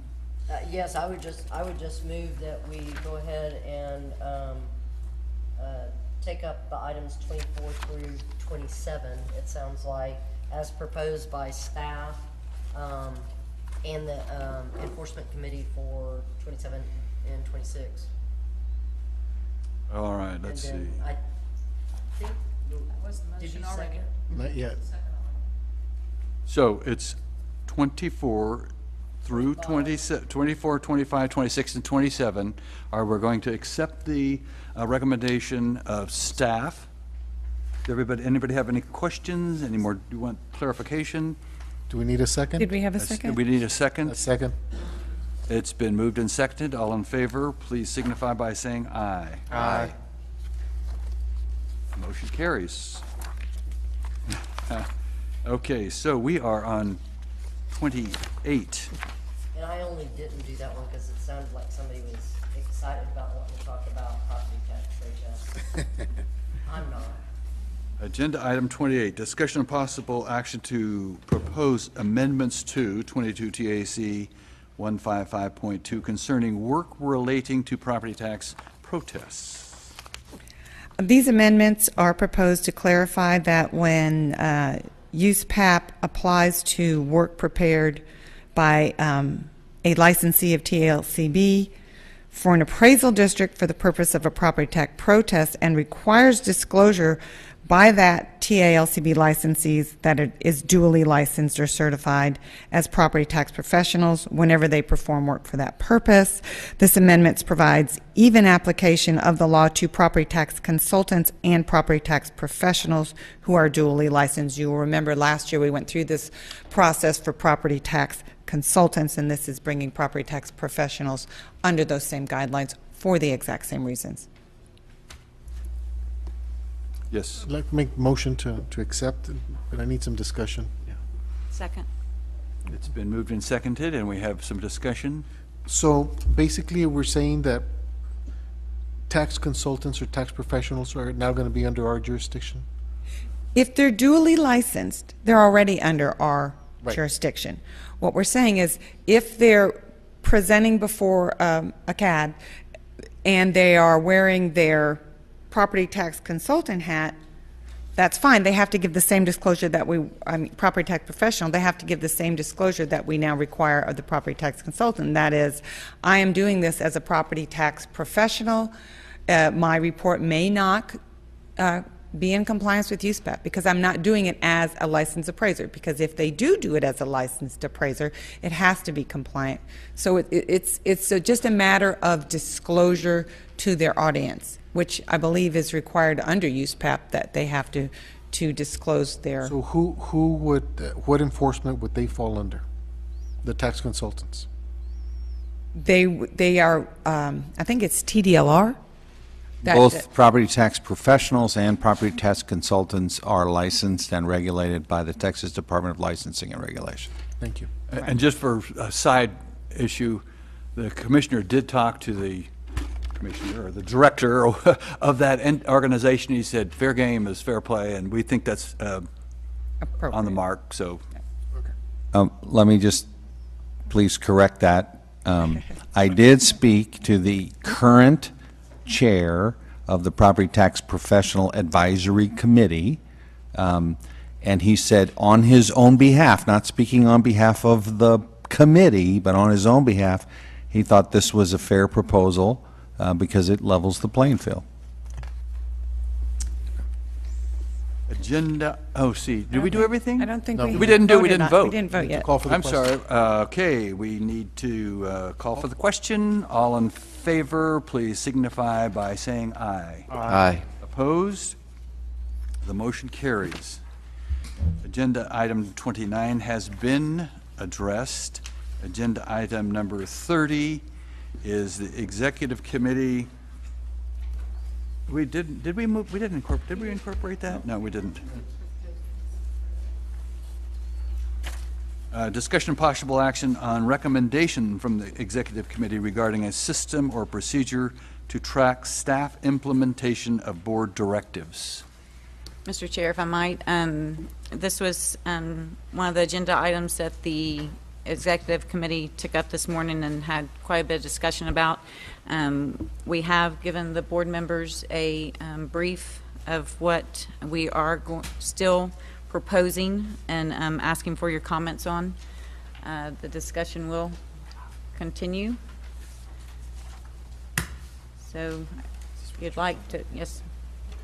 Would you like to hear me read this out loud, or? Does everybody have a copy of it? I unfortunately have lost mine, but okay, here we go. My question, I guess, to the executive committee, and you seem to be the spokesperson, Ms. Fontana, is why are you doing this, or why are y'all entertaining this thought? It's a good question. Back even the last board meeting, we had this on our agenda item, and we just wanted to sit back and table it for a little bit for further discussion. We had quite a bit of discussion today.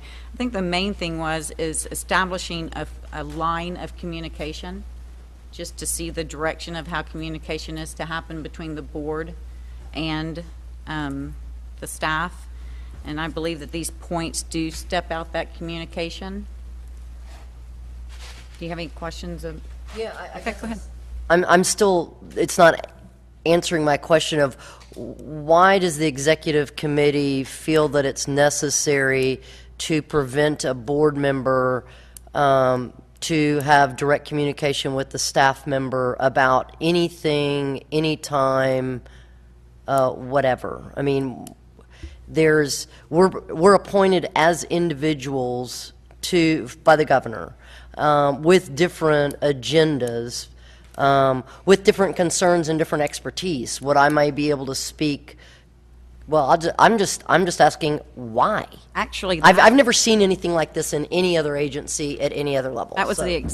one of the exact points of our conversations that I made, was how diverse this board is and how we need to all be able to come at discussions and communication within our own, right and our own way of communicating. This is not to limit anything. In fact, I believe we went from what we were perceiving, at least I was perceiving, to be a pretty restrictive communication line. And I believe this is a start at opening up that line, but giving it a direction of how to communicate, how the board can communicate with staff. Can I tag on to that? Absolutely. I think the question is why, and I suppose the answer is because it's appeared over the last, 15 or 18 months that maybe there's some confusion, because I have repetitively heard board members say, I've requested and have not received. Can So you that's obviously a elaborate failure. what you mean? Well, maybe. You've heard board members say, I've requested and not received.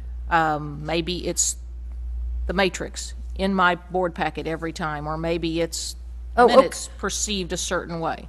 Okay, but you mean something that's already recorded, already in the record, already noted. But apparently there's a problem, because that request is not being met. And so finding some guidelines for a process for making a request and then following up, which is what was on an agenda item back when Mr. De La Garza was chair, was what we were trying to do. I think what we're trying to do is be responsive to a board request, which was this agenda item, agenda item number 30, which is to find a way to have a procedure to track staff implementation of board directives. So we're trying to respond to that and set some kind of a framework that would allow for that. And when you say you're responding to a board member's request for this agenda item 30, I keep going back to why, now I'll say who. Are you looking at me? We'd have to. I'm wondering, what do you mean by who? This agenda item, I thought, and I may have misunderstood. No, I think it was a board. I think when Mr. De La Garza was chair, and my recollection is the first time it came forth was at the meeting we held actually at the Capitol. I think that got on our agenda to find a way to track staff implementation of board directives. Okay, and then at that meeting, it would have been my request back over a year ago then, or close to it, that the idea is not for the board to make guidelines or try to manage staff or do any of that. The idea is we've already got a recorded mechanism, whether it was by handwritten notes or by the video that's recording us, to say what our requests are, and that somebody in staff is finding out, make sure that the matrix is put into each notebook. But it's not for us to manage Doug on how he manages people that our requests get done. He does whatever he does, and he is the one who's responsible to us. I don't think we set what his guidelines are. I think, and maybe I'm still misunderstanding this, I would love for Doug to come up with a little written thing that said, board member A asked for this, B asked for this, and that'll be in then in 2 months, and this will be in next month, and this is going to take us 2 years to do this or whatever. But this is micromanaging to me. This is, if I want to go to Gwen and say, Gwen, can you tell me about that education conference that's coming up, that's a simple request, and if she says, gosh, Ann, that's going to take me 30 days to get to you on that, then if I have a problem with that, I say, Gwen, how come? Whatever. But I don't think going through the chair or... Ms. Shannon? Excuse me, Mr. Chair. No, I'm sorry. I'm just... Yeah. This is micromanaging to me. And I'm sorry, and I'm totally confused now. I don't know if that's the intent of the agenda item. And It's actually, the agenda item, we understood, was coming from the board to have a protocol, established protocol. How do we follow up on requests? What's the process? Supposing all of us said, Gwen, I want this, and Mark, I want that, and it's like, and they have to be trained to say, well, okay, I'm going to work this back up because this is going to take me 30 hours or 50 hours to put it together. We're just saying, and we'll probably cover this in that training session next month in more detail, so it'll make sense. And that's what this was intended to be. And excuse me, and again, I'm not clear yet. So are we saying, as Ms. Shannon was saying, board member A requested for this, and then the output or the outcome will be by when or by whom? Is that what we're looking at?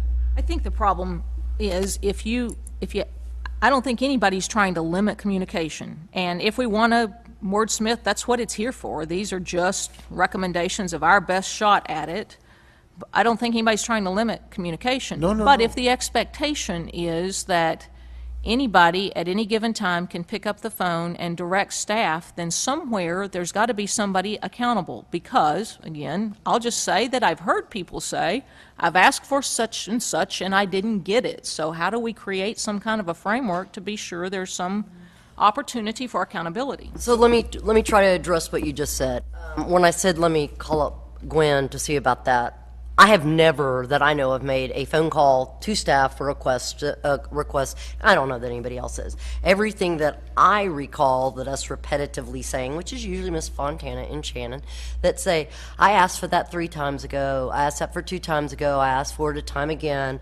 Doug, why is this not in the notebook? Doug, why is this not in the notebook? So I think it's Doug's job to figure out what is the tracking mechanism so it takes place. It's not... I don't know. Maybe I'm. Can I? Because that's not what was on y'all's original agenda last month, which is a little ironic. Can I address something that did come up in the committee meeting? And this, again, is about the communication of it. It's not about implementation. I think it's very clear in policy where the implementation is. It's Doug. Doug manages staff. Right. This is setting forth a communication line so people know what route to communicate through. And you can pick many routes. It's just what we needed, some kind of template to help guide people that didn't know how to communicate through that. And I think it's more education than anything else. But there again, I think I agree with Ms. Whitcliffe. This is a stab at it. We can take this down. I think it's incredibly limiting, and I think the chair having, and it's not this specific chair, any chair, one single member of a 9-member board saying that he's going to be the one communicating to another board member why something isn't happening is not what the intent of the executive committee is about. Are you looking at this document? If the chair feels that the request is not an appropriate use of board resources at that time, the chair will contact the requesting member and communicate why. Keep reading. Yeah. I've read this 3 times. I don't need to keep reading it. I don't need the instruction to keep reading it. Okay, I'm sorry, but we were trying to, and the reason I asked you to keep reading is it goes on to say there is a process for if you're not happy with what the chair has done, you can get it back in front of the full board so that you can move forward. I act like I'm speaking for Shannon K. McClendon. I'm speaking on behalf of the next board that's 10 years down the line. I think we all are. Okay, that I don't have to go through the board for anything, and I don't have to go through the chair for anything. I don't have to get a vote on something that I want. I don't have to go to the chair to say, oh, please, I really need that for whatever reason. There's no requirement, there's no protocol, the concept is that this is not a 1-member board for a reason. If the governor or the legislature actually wanted this to be set up like the Texas Education Commission, which we have Commissioner Michael Williams at, then it would be go through the chair for everything you need. Anybody who's in the peripheral can do that. You guys said that it's out there for proposal. I think this has been blown into some huge ordeal that the board is having to act on guidelines for their own behavior, and you can't do that. Guidelines for us to do things. Okay, the intention is not to limit your access. I hear you keep saying that, but that's not what the piece of paper is saying. Well, okay, board members may request information on any matter at any time from the commissioner, general counsel, and division directors. Right, or any staff member or whatever else. So you just limited me on that. How are you limited? Not everybody's one of these people. So you want staff members to be put on that You're list? missing my point. I don't want this. Okay. This is trying. These are just an attempt to clarify a process that came before the board a long time ago to try to make a procedural clarification. And if it's not adding to anyone's clarification, then, we're not accomplishing anything. But I don't think maybe we ought to call for a motion to see if anybody wants to vote on it, yay or nay, or I don't understand if you're saying it's for clarification, but nobody at the table is asking for that clarification. I think the issue was we weren't getting our request completed. There wasn't a follow-through. It wasn't who we were making them to. It was that they weren't happening, and that's a Doug issue. It doesn't mean I have to go to you and say, by the way, I didn't get this. It means I'm going to say it again at an open meeting that I've asked 3 times to get the minutes in my notebook. I don't have to ask you for that. The purpose of the discussion, and I hear you, and we're not, I don't think it was. I know it wasn't meant to limit anybody. You guys have said that 3 times. That's not what I was going to say, if you'll allow me to finish the entire sentence, and I'm sorry that I had to pause to get my thoughts together. I don't think that even the executive committee felt like we had vetted this for an entire process to be ready to implement it as a set of rules. I think what we thought we heard was, boy, we're having trouble with the process, so can we put some guidelines out, especially for people who might be new to this agency and not know, what do you normally do?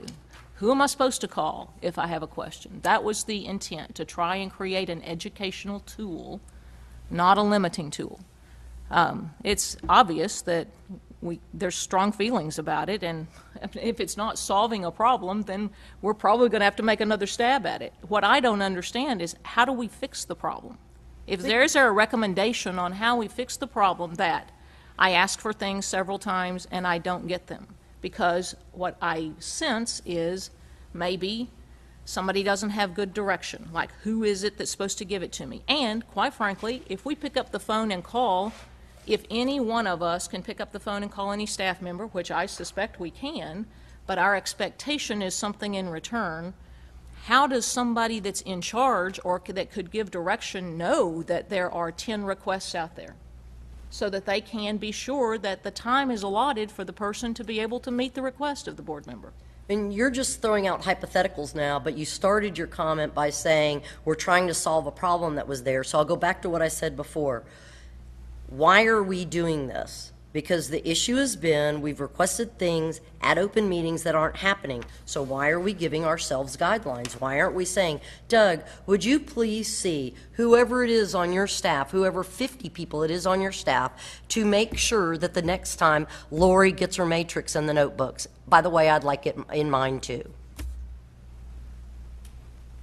Because it hasn't happened that I know of that people have called and overwhelmed staff with things. Have you made calls to them and you're not getting them back? Is that the problem? No. Okay. Y'all say you're addressing an issue. They've all been in open meetings. Obviously, it's not, what we've been doing is not working. Do you have a recommendation other than I just did. So I said, Doug, come up with an idea on how you think it's the best way to track this stuff. I thought at the last meeting, he said, I will ensure that happens. And lo and behold, the tab says REF, and we all have it at the matrix, which is not a matrix in there. I thought he already took care of it. I don't think that there's anything limiting with having, not these particular guidelines, but having guidelines of communication for education and be informative about how the board is to communicate with staff, period. That's one issue, I think. The other issue of not getting our request implemented in a timely fashion or at all is another issue. So for the issue of communication, would you like to address these guidelines and give some recommendations to either whack them down or whatever? And then can we address the other issue of implementation of staff requests moving forward? I see them as two different issues. Okay. One is And that's why I asked communication. why, Yeah. isn't it? And I think that I had to hear all that process to realize that one is what we were trying to do this morning is set up a direct line of how to communicate. Just try to figure out how to do that. The other side of implementation and management, I think, is a whole other issue that needs to be addressed. And I would suggest that it might be a nice idea if executive session might be called at some time, that someone would want to discuss some of this stuff, since it may be a personnel issue where some of this hypothetically could have arisen, where there might have been some blockage attempts that were not fruitful, so that people understand that this may not be the place to bring up certain letters that were delivered. And up and above that, I think that it should even be part of the communication line that all board members have access to the commissioner and other board members to hold those communications. Right. They And don't what the have role to of our go chairman through. is and Yeah. what the role of each board member is, but I don't know if. I think Ellen has a comment. I was going to say that now might be a good time to go into a very short executive session so that we all understand who can or should be communicating with whom and why. And maybe that will help clarify why the committee felt it necessary to come up with a guideline. Everybody? And I just would have Yep. one- Okay, we can take 10 minutes. We think we can do it in 10 minutes? Very short. All right. I don't have a lot to say on this, but I do have one thing to say. The time is 3:20, and we are in recess for 3:27. We're in recess for 10 minutes. Executive session. I don't have to read the whole thing, don't I? Whatever that is. It's under 6, Breathe, girlfriend. Breathe. Is back in, the meeting is back in session. Okay, let's see. We were on agenda item 30, and we got our legal advice, and I do not know if we ever made a motion or a second, or if we've ever gotten to that stage at this point or not. Further discussion of this agenda item. Mr. Chairman, I recommend we table this agenda item to receive, we're expecting some additional information from staff. I concur. So we don't need a motion. We don't. Oh no, you made a motion. All in favor, please signify by saying aye. Aye. All opposed. Agenda item 31: discussion of possible action to approve a memorandum of understanding with the Texas Real Estate Commission regarding administrative services provided by TREC staff. Oh, okay. Mr. Chairman, I moved the board approve the memorandum of understanding with the Texas Real Estate Commission as presented. Second. Been moved and seconded. All in favor, please signify by saying aye. Aye. Opposed? 32 is completed. Agenda item 32 is completed. Agenda item 33, discussion regarding legislative matters. Good afternoon. Tony Slagle, Government Affairs with Texas Appraiser Licensing and Certification Board. I presented an updated legislative report in your materials, and I'm just here to answer any questions you might have on those items, if any. It's unrelated to that, but aren't we going to require fingerprinting for licensure to be for the appraisal world? I believe that's not effective until later. I know we're going to be looking into it, but I'll let, if Doug wants to speak on it, Mr. Olmix wants to speak on it. That will be a requirement January 1 of 2015, and it will be discussed during our strategic planning, and we will likely put that into effect so that it begins January 1, 2015, and then propose a legislative to bring it into conformity with the federal requirement. Any other questions of Tony Slagle? Thank you for the update. Thank you. Okay, discussion, agenda item 34, discussion and possible action to authorize board staff to amend TALCB renewal forms to remove the optional electronic newsletter fee. Gwen Jackson, Director of Education and Licensing Services. The 2014 budget adopted by the board does not require the optional $4 fee for the newsletter. For this reason, staff recommends that the $4 fee be removed from all renewal forms. All licensees will automatically receive the newsletter electronically. Mr. Chairman, I move we accept the staff's recommendation and make that amendment. Second. Been moved and seconded. All in favor, Question, please signify. Oh, I'm sorry. Ms. Quinn, by removing the $4, is there going to be an additional cost somewhere, or we're just No, there won't be an additional cost. to the budget or to anything? It's how is it that we're offsetting that Well, cost? as Commissioner Olmixon mentioned earlier, this is a give back, if you will, to the licensees. So it's $4 or $2? Because I heard the commission. Well, it's $2 per year. $2 per year. $4 Oh, okay. for a. Okay, I guess that was where I was that part of the confusion. Okay, thank you. It has been moved and seconded. All in favor, please signify by saying aye. Aye. Opposed? The motion carries. Agenda item 35, discussion and possible action to approve the following revised forms. Would you like me to read the forms, or? No. I mean, please, no. Emphatically. Okay. This is the board will forms- entertain a motion. Yeah, these are the Chair. forms removing Yes, those are the forms that are revising the fees. Also, the forms are being updated and they look a lot more professional, if you will. And in addition, we're requesting authorization to add the $20 paper filing fee to these forms. And that $20 paper filing fee is for those individuals who choose not to apply online. So move, Mr. Chair, to accept as presented by staff. I would just make one clarification, Mr. Chair, that the $20 filing fee will only be added 30 days after these forms are available online, because if they're not available online, the $20 would not be applicable, and that it should be part of the motion or the recommendation that staff's making, that be included in your I motion. modify my motion to include that. Second.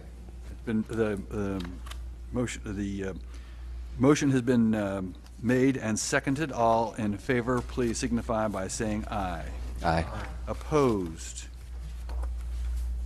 Item number 36, discussion and possible action to approve a new form for AMC to elect inactive status and AMC renewal. The new AMC to elect inactive status form is needed to allow AMCs to request an inactive status. This is a process which had previously not been set out in the rules. Also, the AMC renewal form is necessary because the first round of AMC renewals approaches this spring. The statute requires that renewal notices be sent out 180 days prior to the AMC renewal deadlines. So this form has to be in place prior to that time. And staff recommends approval of the proposed new forms. Mr. Chairman, I move that we approve the proposed new forms. It's been moved and seconded. All in favor, please signify by saying aye. Aye. Opposed? The motion carries. Agenda item 37, discussion and possible action to approve a national registry access policy. Carrie Lewis, General Counsel. This item is a new requirement by the Appraisal Subcommittee under their revised Policy Statement 3 issued on June 1st, 2003, and it requires that the board have a written policy governing access to the registry to ensure confidentiality of data and access.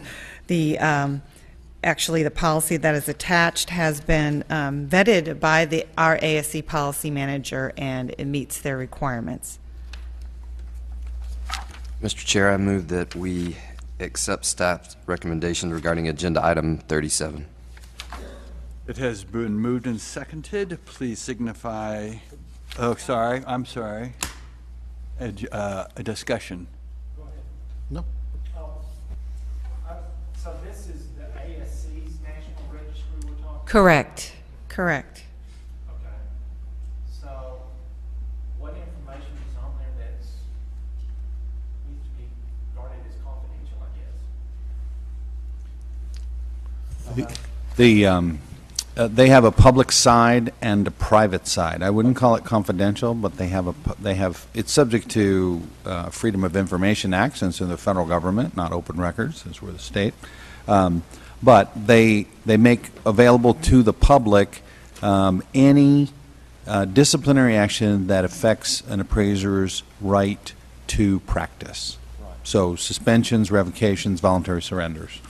The private side includes agreed orders and things like that. So all of that stuff, to the extent that, they're the access points, so your password and your user ID and password have to remain confidential so others can't get in and make changes to the system, all those kinds of things, and that's all covered in the policy. So it's on the private side.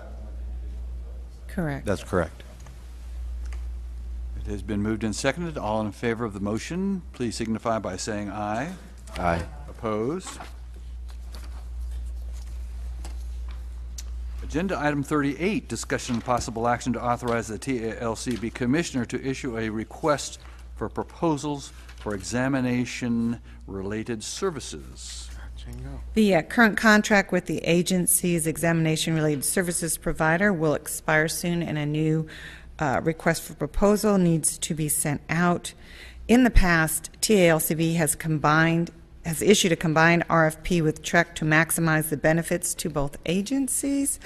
So we're asking that the commissioner be given authority to request a proposal for examination-related services, and if it is beneficial to TLBC and TREC, to combine the proposals. And just for clarification, this is only to issue the RFP. Once a contract is negotiated, a proposal for a contract is negotiated, it will be brought back here for your final approval. Is there a motion already? I need a motion. I have a question. Make the motion. Okay, I'll make the motion. We'll second so that you can get the discussion. Okay, make a motion. Move. I have a question. Is there a possibility, Commissioner, that a examining company could submit two proposals, one for TREC and one for TALCB, where it would be beneficial for TALCB to I'm just hypothetically. Well, theoretically, but I have talked to my counterparts in many states, and there are a lot of small, there's appraiser where agency stands alone, and in fact, they solicit a lot of other agencies, licensing agencies, to try to get together because they can't get a deal. It's just, there's no economy of scale. It's just too small. Do you want to make a motion? He already has. Oh, did you make a motion? Did I hear a second? Yes. Okay, is there any further discussion? I didn't hear all that. I was waiting for any further discussion? No. All right, it's been moved and seconded. All in favor of the motion, please signify by saying aye. Aye. Opposed? Okay, now, let's see here. Mr. Chair, Moving on Mr. Chair. Yes, I'm sorry. I have a request from our recording secretary. She did not catch who seconded the item on the National Registry access policy. National Register, agenda item number Right. 38. 37. 37, the motion. We had a motion, but That she, was McInally. McInally made the motion to get the discussion started, right? I thought Mark had seconded it, but Oh, Mark seconded it. Yeah. Bless you. Do you confirm that you seconded it? Thank you. Thank you. Okay. Did you get who made the motion and seconded on the last one? Yes. Agenda item 39, request for new business agenda items. Anybody have any requests? Mr. Chair, I think you've already written it down in your book, at least you were when I was given the budget report, but as I had mentioned before, that there has been a request by some board members to place on the agenda a clarification of the part of the statute that talks about per diem for board members as well as reimbursement of expenses. Great.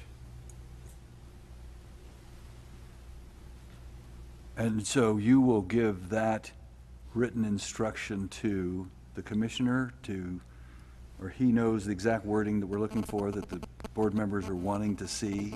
We have a clear understanding. Well, there was I think the request is for a discussion and possible action. I can certainly clarify for the board members what the current policy and the law says. And I'm happy to do that even now. It's not on the agenda. Okay, maybe next meeting. Next meeting. We'll do that. All you need to do is do it. Yes, well, and I probably misread the agenda item. I'm really asking for that to be placed on an agenda for a future meeting. So then, I'm instructing Doug to please put that on the agenda item for next. A new agenda item for next board meeting. Agenda item 40, discussion of possible action to schedule future meetings, of which we have identified November the 21st here in Austin, as the board member training, November the 22nd, the meeting, the actual board meeting, and then the next board meeting being February 21, 2014 then, right? So that will be, okay, we have 413 in there. And just as a note to, I'm sorry? When you finish that, I have something to... As a note to those that will be here in November, that appraisal subcommittee will be here. That is why they are coming the 19th and 20th, and they will be here the 21st. February. And if I may, Mr. Chair, going back to the new business agenda items, and I may not be correct in this, but and we may want to, and I'd like some clarification. And it may not be an agenda item, but do all board requests to be put on the agenda have to go through the chair? That is my understanding that... Because when I first came here, it was first, any board member could just call the commissioner and have a board agenda put on the... And so do we need to put it on the agenda for next agenda meeting? Excuse me, Mr. De La Garza, but I just want to make sure the determination of what goes on the agenda has always been subject to the chair's approval. Okay? In other words, nothing would be on the agenda unless it was required by law to be on the agenda if the chairman did not approve. That's not the way I understood it when I first came in, and it was with a different commissioner.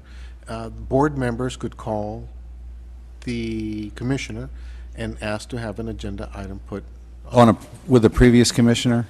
I can't speak for him. I'm sorry. Yeah. But you're right. That may have been the practice before. And that was the practice, and that's what I'm saying. Do we need to put it on the agenda? I think that is an item that will be on the agenda for the board meeting, which is the board training day, which is going to be an open meeting because the full board will be there. That will be on the agenda for that day. That's where we go over the processes that the board goes through. So we can put it on that agenda. Great. May I ask the indulgence of the board members in looking at the calendar on page 307 of 307, the very last page of the book.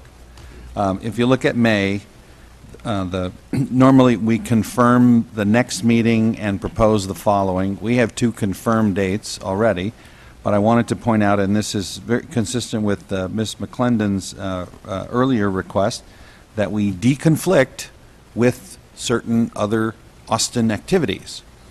Our normal meeting date would be Friday, May the 16th. Saturday, May the 17th is UT graduation, and it is also the X Games are coming to Austin. So while Mr. Black may want to come and observe the X Games, it's going to be very crowded and there won't be hotel rooms available. That's part of the problem. So so getting away from that weekend, I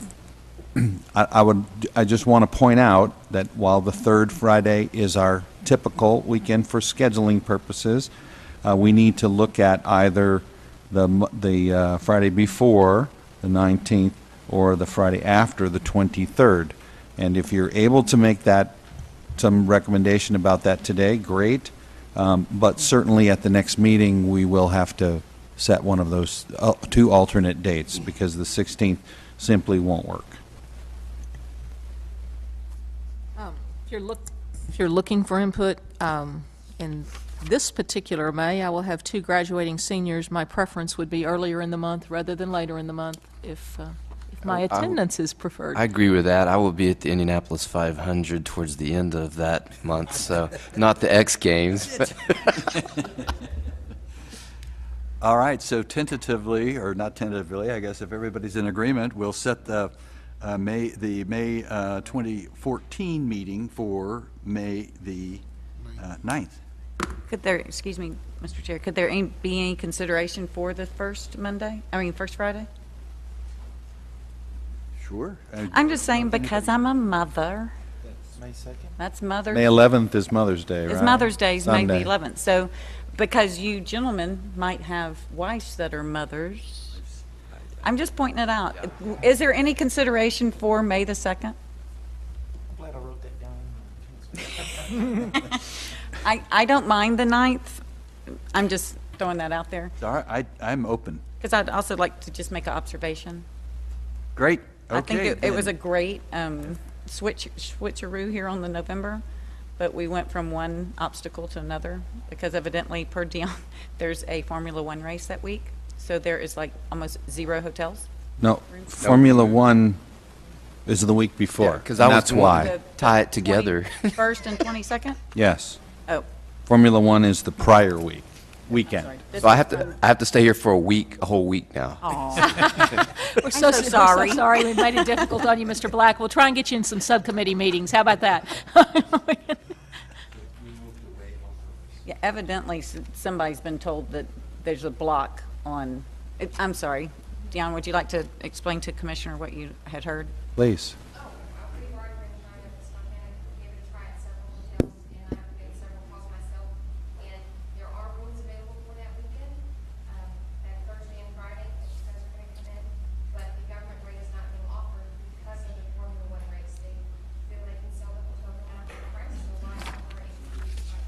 So but the Formula One race is the weekend before. correct, but the hotels think people are going to stay here a whole week afterwards.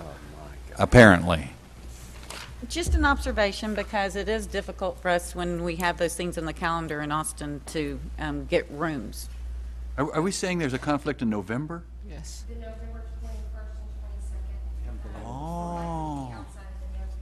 Okay. So then we may have to Use either your charm, Dion. office or sleep outside the city limits somewhere or something, or The new house might be ready by then. So are we on the 22nd? Okay.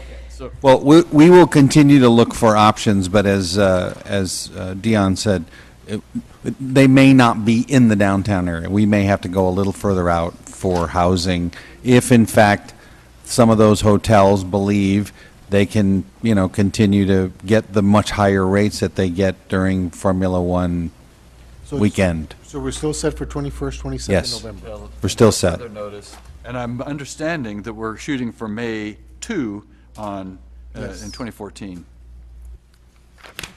Okay, is there any other business to be brought before this board? If not, we will adjourn.